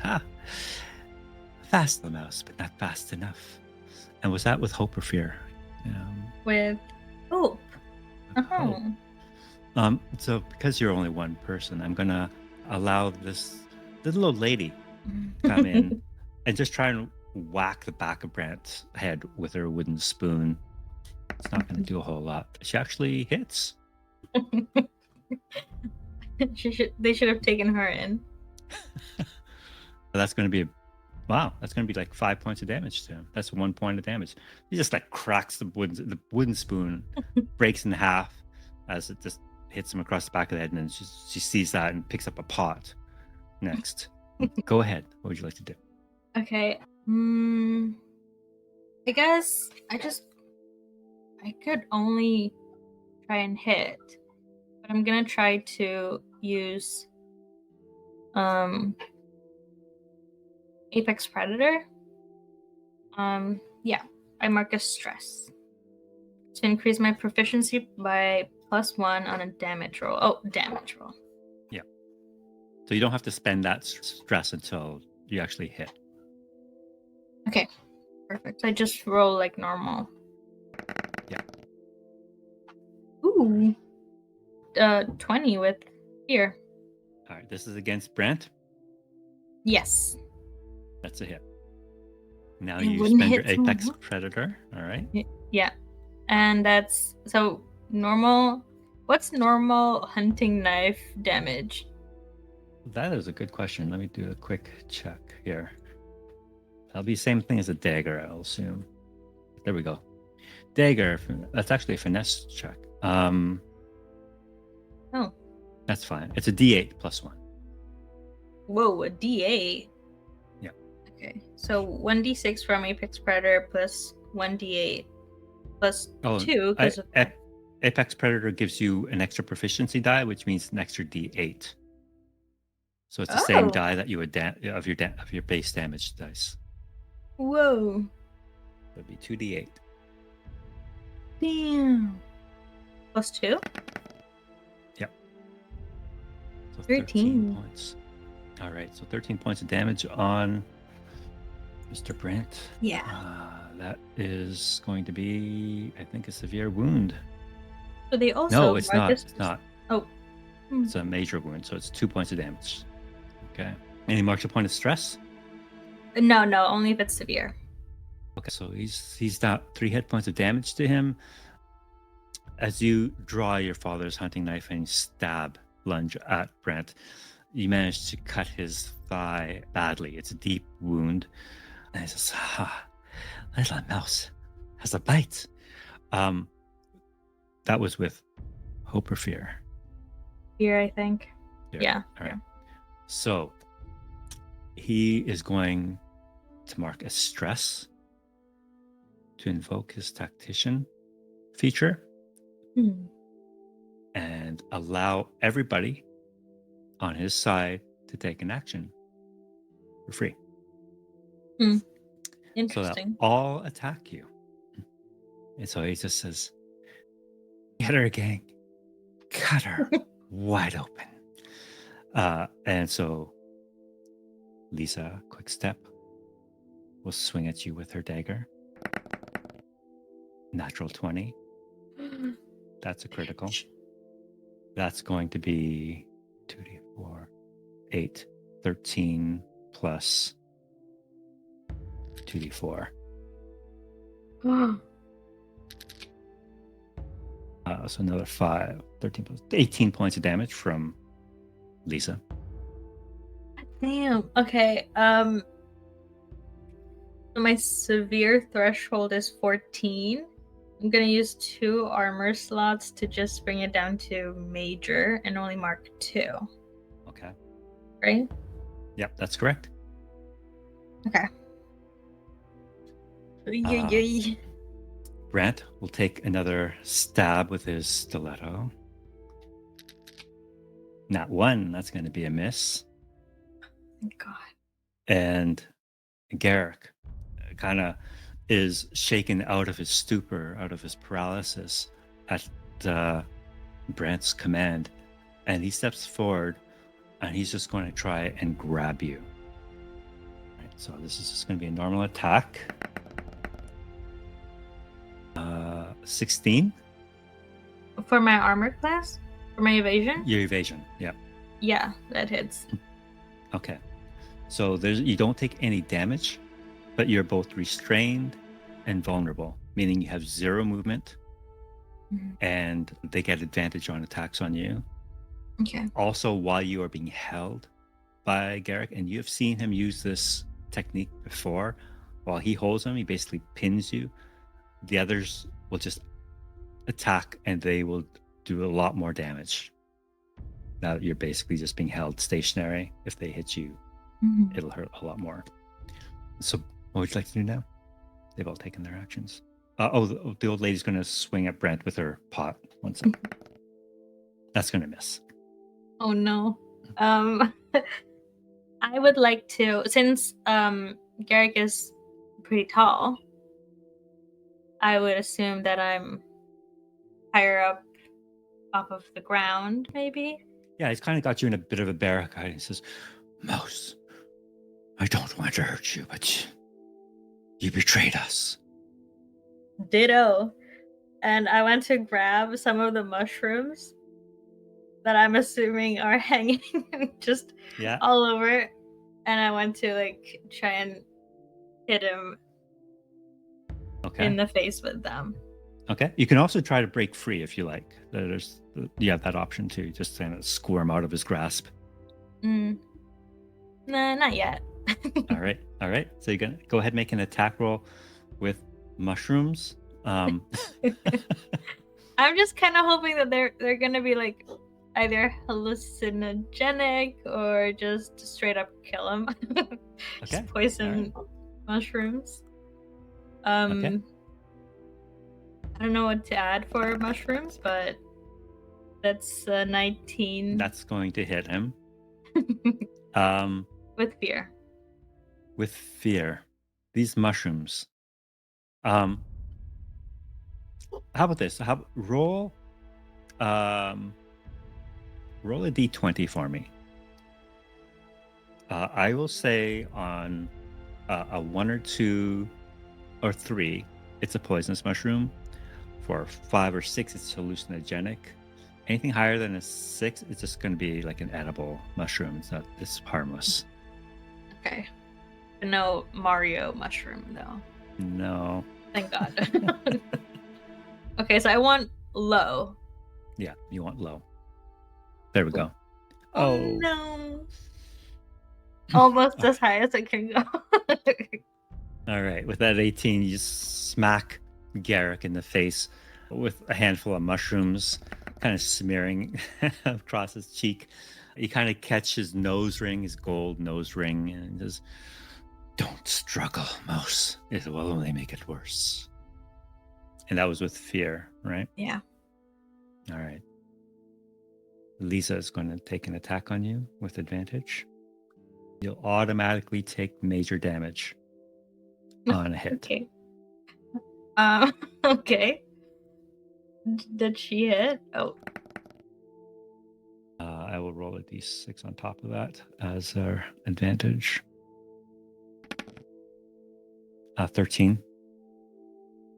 13 hits.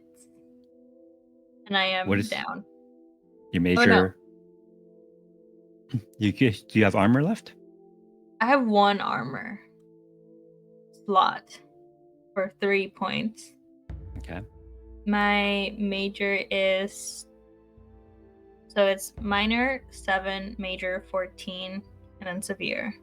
Okay, so it would knock it down to 1 hit point of damage if you spend 1 point of armor. Oh yeah, that's true. Okay. So no armor. You're out of armor, and how many hit points do you have left? 2 more. 2 more. All right. If this next attack hits, you are then down. Mm-hmm. But it is your turn. Lisa has just got grinning ear to ear and just, this is so much fun. And she's just kind of dancing around you as she slashes while Garrick holds you. Okay. So I have Ranger's Hope that I can spend 3 hope to increase my evasion by 1. I'll do that. Okay. I don't think I have any more hope left, but at least I have 12 evasion. And could I try to wiggle out off of Garrick's? Sure. That's a strength check. Can I tickle him? Ooh, good roll. Yeah, with fear. 21 With with fear. fear. 21 with fear. Okay. You wriggle, squirm your way out of Garrick's tight grasp, manage to slip underneath him. You're now free. But as you find freedom from his grasp, you can't help but wonder if he voluntarily lets you go. Mm. And just as that happens, there is a low rumbling at first. It sounds, you can hear the pots and the pans in this room start to vibrate and rattle slightly. And you can see everyone just pauses just for a split second to look around like, what's going on? Is this an earthquake? And then what you hear what sounds to be a tearing sound, as if someone's cutting a long piece of fabric. And then there's this blinding, searing almost white light that fills this room, banishing any shadows within it. And you can see through the door that's been broken down, this tiny little window, this blinding light just screams out. And in this light, it's as if time stops for you. You don't have a sense of where Garrick is, the old lady, Brant, or Lisa. It's just white. And you hear something. You don't even have a sense of your own self. I mean, you can perceive, you think you can perceive, but all you see is white. Light is all you see. And you can hear what sounds to be what started out as that low rumble kind of rise in pitch until it almost sounds like a chorus of singers, but they're slightly discordant, slightly off tune, just something off. And as you feel suspended in this strange space with no sense of self, just this white light and this weird chorus ringing in your ears now, you suddenly feel as if the sensation you get is if you're free falling. Your stomach just kind of rises up into your throat, just kind of, and almost as quickly as this happened, it goes dark. Everything goes dark. The sound is gone. And as your senses come back to you, as the sense of your body comes back to you, you hear frogs. You begin to feel this odd sensation on yourself as of dampness. And you realize you're half submerged in water and mud. And you open your eyes, and it's no longer night. It's daytime, but it's the sky is overcast. There's no moon, or there's no sign of Garrick or Brant or the old lady or this hut. You are in a swamp. And you look about, and you see maybe 20 feet away from you what looks to be a rift, a portal, a vertical kind of tear in space. This white light is kind of streaming out. Wisps of and tendrils of light just kind of reaching out from it. Some of them coming closer to you. And you swear you hear a voice. Can you make an instinct check for me, please? 17. You hear what must be Brant's voice. Where did she go? What trickery is this? Find her. She couldn't have gone far. And there's a slight pause, and the last thing you hear from him is, I'll find you, Mouse. And when I do, I will be the last face you see. And then silence. And then you suddenly feel heavy as full weight of your body just kind of, as you kind of come into your body once more, and you realize you're lying in a swamp, half submerged, cold, wet. Frogs And then you hear movement off to one side of voices. You hear a woman's voice. Did you see that? Something came through. Who's there? You hear splashing of footsteps through water approaching you.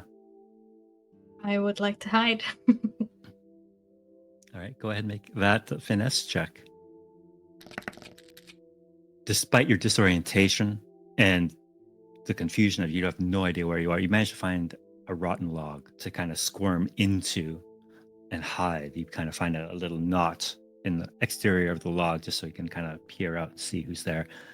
You see a group of individuals, all human, dressed in strange clothes, beige or khaki in color, wearing hats, odd hats with meshes kind of covering them. And then you quickly realize why, because this place is filled with mosquitoes and black flies are all sorts of biting insects, and you can start feeling them as they start gnawing away at your own skin. And as you kind of just try and brush away at like incessant buzzing in your ear of a mosquito, you feel something on your face. Kind of brush it off, and you just, what is that? It's not something spongy, almost rubbery. And you realize it's all over you. It's all throughout your hair. It's covering your ears, your pointy ears. Actually, you describe to me. I think she keeps her pointy ears. I keep my pointy ears. But they're sort of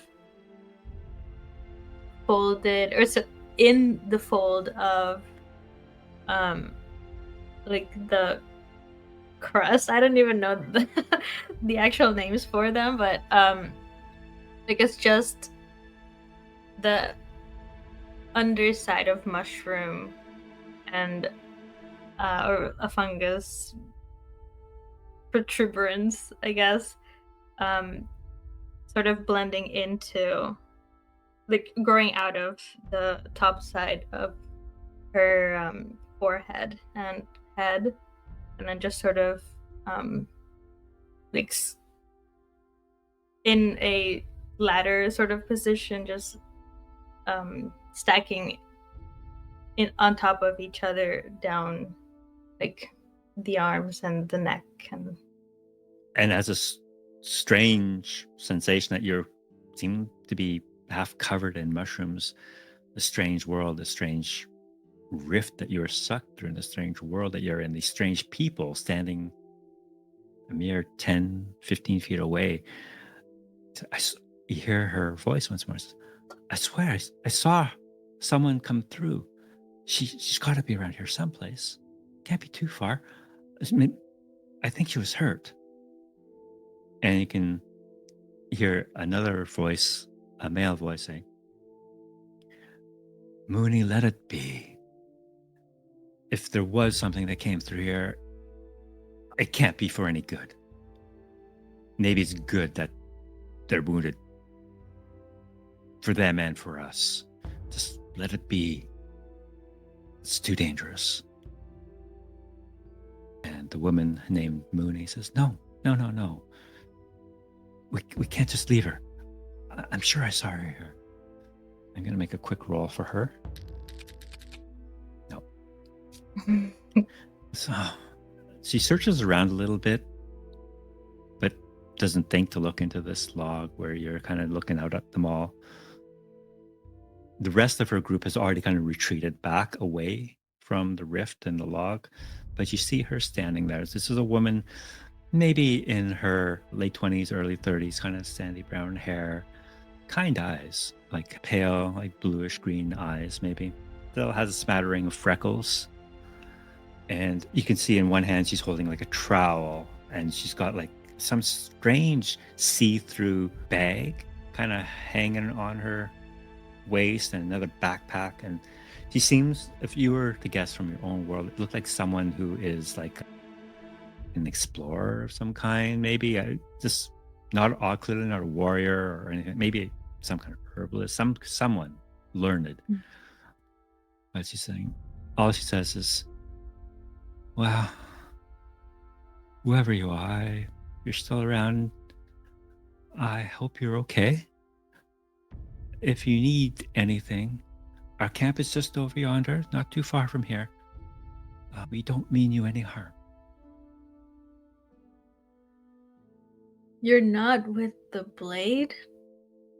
She jumps when she hears that voice coming from a log. This, Who? Who's there? Who, who's the blade? Did Brent send you to kill me? No, no one's here to kill you. I swear. And she realizes she's holding this trowel, and she quickly like hangs it on her belt and puts her hands up. No, and she still doesn't know where you are. Hmm. This, are are you invisible?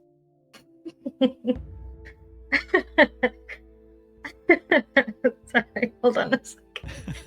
It just took me out.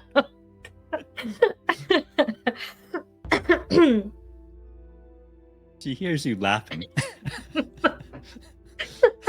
That's so and she starts silly. laughing too. Of course not. That's a. I'm sorry. I'm not used to. I've seen things come through these rifts, but never a person. I just want to make sure you're okay. I don't know. I will come out. All right. You squirm out of this log, and she looks down at you. She takes a step back at first,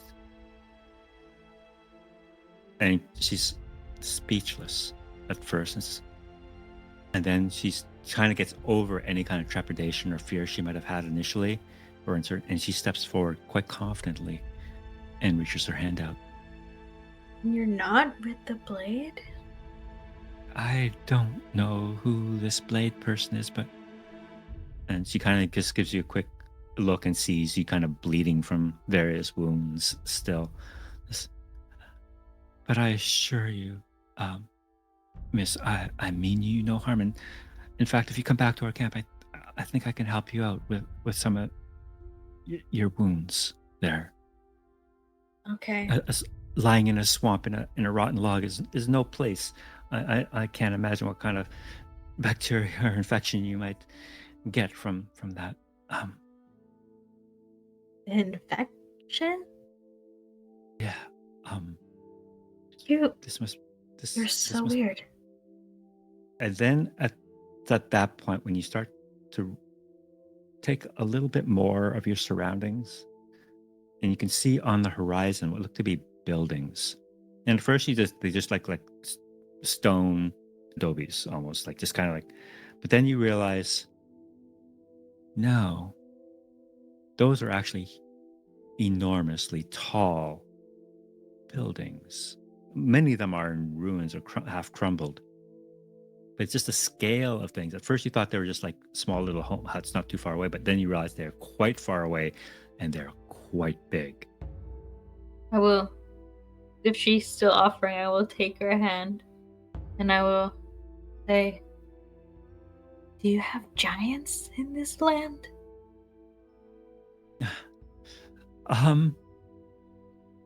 Now, I rightly can't honestly say whether we do or not now. We didn't used to. Not until these started showing up, and she kind of gestures to the rift that's just kind of rippling almost as like a tear in space there, not too far from you. You came through that. What? How?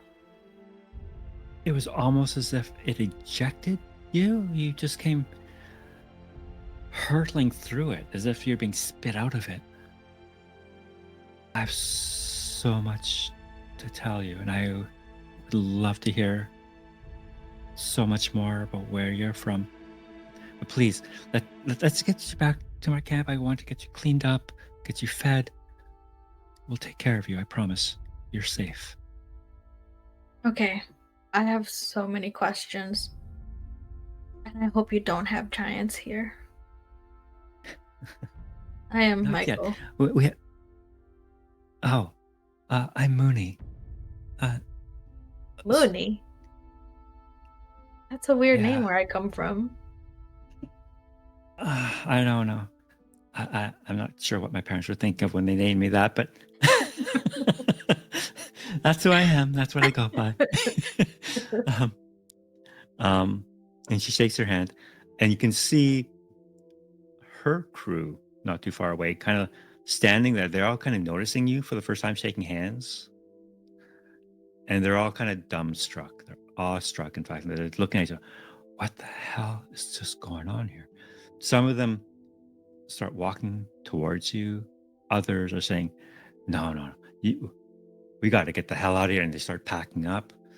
And it's a wide range of emotions. Uh, Mooney is seeing this confusion amongst her peers, kind of steps between you and them, says, "She's okay. She's hurt. She needs our help. And we're going to give it to her." And you see one of the men packing up. "Oh, hell no. I didn't sign up for this." And just packing up his bag, and he's marching off. Oh, don't mind him. He was useless anyway. And the rest of them kind of like gather around you, and you spend the next little while learning about this place. A place once called Earth, a place once called Florida, that is now simply a vast swamp, half submerged, swallowed up by the rising seas. And the weather here is quite unpredictable. So oftentimes they would seek shelter in caves or whatever they could find to find shelter. And they would often do most of their travel and their work at night, because you learned during the day that it was unsafe because of the sun's rays. It could cause sickness over time, which is a little odd for you, I guess. But you learn to adapt to a more nocturnal lifestyle, and notice that the flora here is strangely familiar but odd, alien at the same time. There's bioluminescent fungus that glows. It seemed to also, your own fungus sometimes reacts to it. And there is a strange connection sometimes that you feel, a tug almost, as you feel drawn into the earth, and you can kind of feel and sense the land around you. It's odd. It's as if your senses kind of extended tens, 20, hundreds of feet around you. And over time, you start to learn and exercise this ability. And through it, it's almost as if you could communicate vast distances through this strange network of fungus. Over the next several years, in fact, decades, I'm going to fast forward here a lot, you and Mooney become fast friends. How do you think Michael would have fit in with this group of researchers? These are scientists that would go from rift to rift, studying them, studying the fauna and the flora around them, trying to better understand what the nature of them is. I think Michael is also very, very curious. I think she's always comparing the flora and the fauna that she knows by heart, all of the things that her dad taught her. So I think she would be very, I would say maybe crude. Like she would try and hunt animals and use the knife to pick them apart to understand what's going on here. And I think like she would, if the scientist didn't like that, she would still sneak out, find whatever she was looking for, and then come back to Mooney, tell her like, "This is what I found." Like she would sort of do science work under the table, I guess. Like very hands on. Yeah, oftentimes in their conversations with her peers, they would talk in all sorts of weird words, almost like a different language. You would have no idea what the heck they're talking about. But you did science in your own way, very tactile, hands-on way. And she appreciated that. And you hunted and you foraged and you provided for this small group. Would you have told Mooney about your world, where you came from, your history? Yeah. Told Oh, her everything? maybe not everything. I think I would sort of sugarcoat the situation. I wouldn't say like the way that I betrayed my former party. I wouldn't say that I murdered someone, but I would say that they got what was coming for them, and like I would sort of brush over that part. But I would basically try to instill my sense of betrayal into her so that she would feel righteous, so that I can feel righteous in what I did. Yeah, and she is completely sympathetic to you. She is not judgmental at all. She couldn't imagine what she would have done in your position. It sounds like you led a very violent and difficult life, and she's not going to hold you responsible or judge you for any of your actions up until this point. You need to do what you to do to survive, and she appreciates that because she's in a very similar position in this new world of hers too, that has been turned upside down and torn apart. And she explains to you that society here has also changed. It has been upturned, become much more violent, much more insular, as people are focused on their own survival as opposed to more altruistic type tendencies. But she feels that the work that she and her fellow researchers are doing is pivotal to understanding the nature of the rifts and what's happening to this world, and perhaps how to undo it. She is fascinated by any and all stories that you can tell her. Mhm. And she tells you of the things that she has found that has come through the rift. She tells of dragons that have come through north of Florida. She tells of strange, crystalline, almost like creatures, and the magic, for lack of a better word, that has started to permeate and seep into this world. And she looks to you and asks, like, do you have magic? Are you magical? You're an elf. Aren't elves magical? Okay, I let's take it down a notch, Mooney. Not all elves are magical. I am not magical, I don't think. I have a focus above table. Is any of this? Oh, I can Yeah, track you someone. don't cast spells or anything like that, I don't think.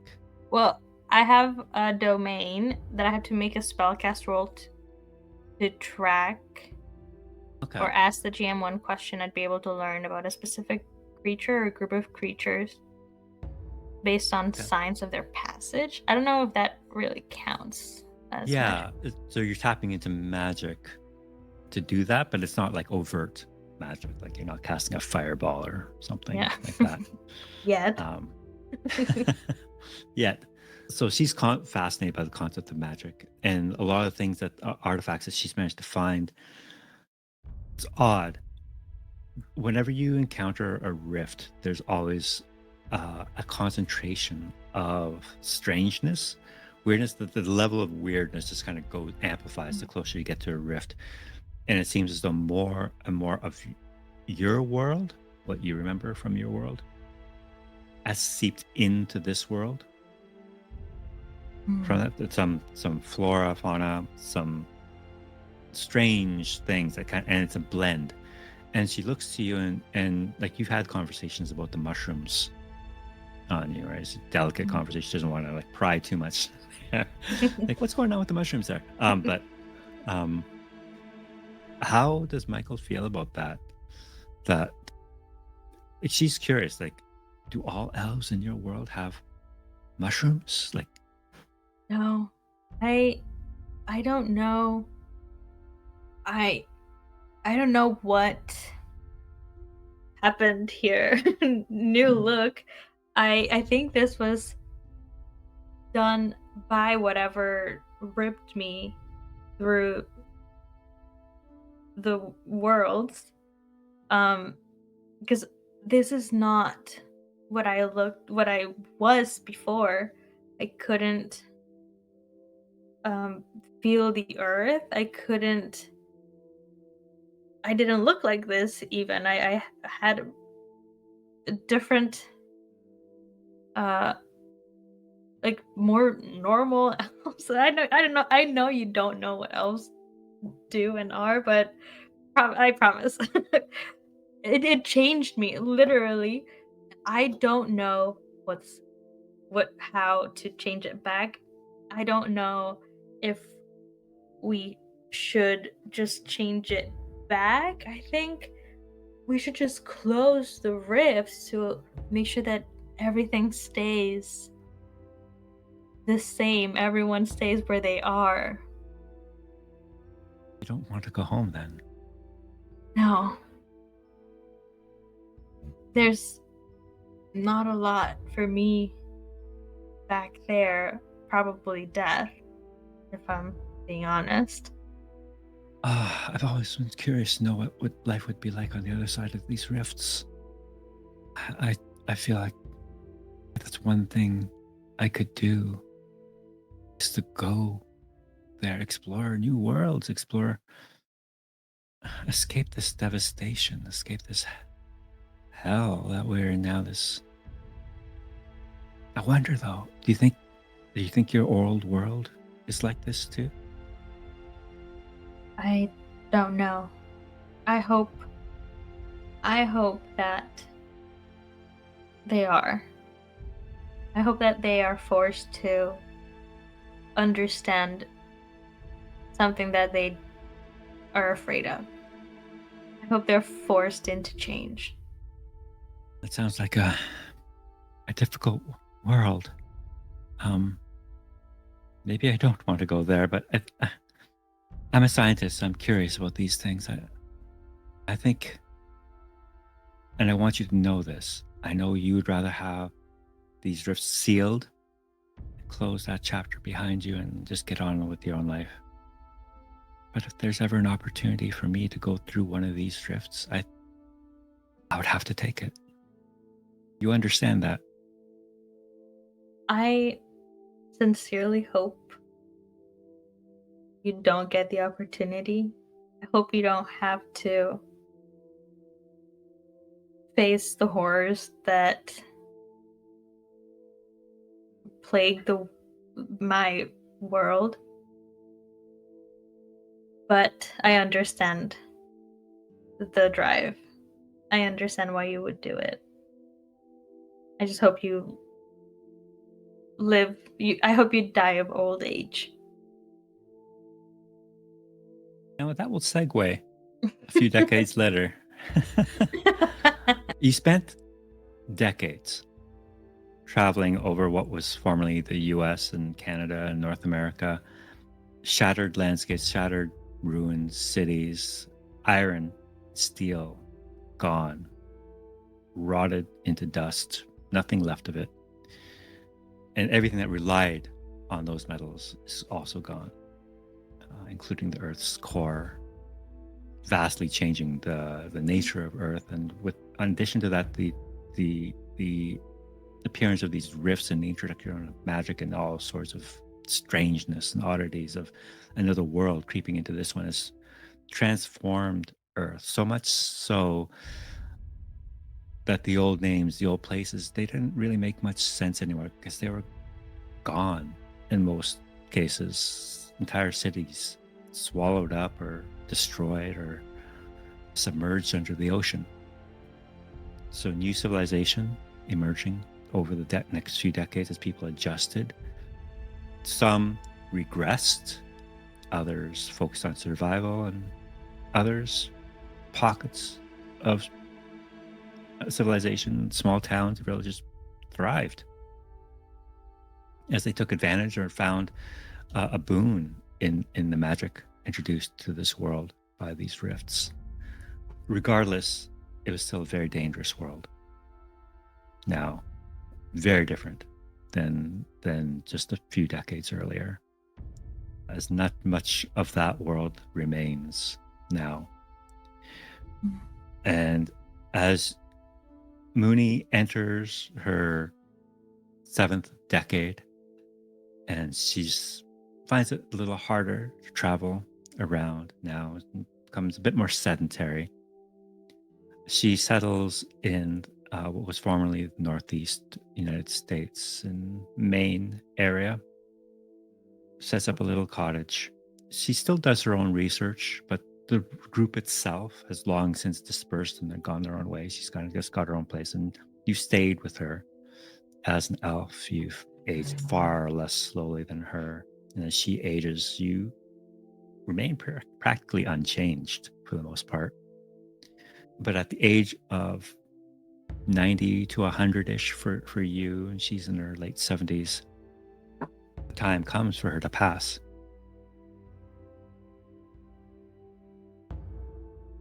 Okay. And as she lies in her bed and summons you, and she holds your hand as tightly as her frail hand can muster, and she looks at you with those clear eyes, still that light bluish green clear eyes. Michael, I lived a good life. Thank you for traveling it with me. I never got to go through a rift, but perhaps death is a rift of its own. Yeah. Maybe you will get to visit my world. Maybe that's where you're going. She smiles and suggests that maybe. I have my entire life's work here. As she kind of reaches across the bed and kind of pats like a notebook, like a thick kind of journal with all her notes. And she looks at it kind of wistfully and says, I don't know if it even means anything. I spent my life trying to understand these drifts, but I feel still like a infant playing with toys. I don't understand. There are people that might be able to take what I have learned and maybe it would help them understand or advance their knowledge a little. Over the past few years, I've noticed something in my research, that there seems to be a concentration of rifts and magic around Skunktown, formerly Chicago. Mm-hmm. Take this. As she kind of tries to reach for her journal, but doesn't have the strength to actually lift it anymore. I'll help her. And just take this to the scientists at Skunktown. I think something is coming. Something big. Something's changing. I wish I could be here when it happens. I think it's going to be amazing. But you'll get to see it. And promise me, I know you want these drifts to close and for life to go on, but one thing, if you could do for me. Anything. Before you close the last rift, could you send my ashes through it? Yeah. Yeah, I'll do that. Yeah. Thank you. And I will make sure that you make a difference with your knowledge. I feel like a child again in this world. It's just so much has happened here. I'm happy I got to spend most of my life with you. I'm happy I got to spend as much time as I could with you. Thank you for welcoming me. Thank you for staying. And she just gently pats the back of your hand as she kind of drifts off into a sleep that she does not wake from.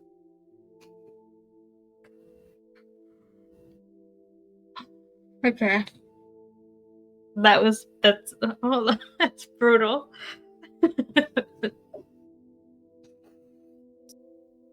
You've been listening to the Breaking Symphony, featuring Kathia as Michael and Andrew as the Game Master. This has been a Looking for Mom production with soundscapes from Monument Studios and Sirenscape. Thanks for listening.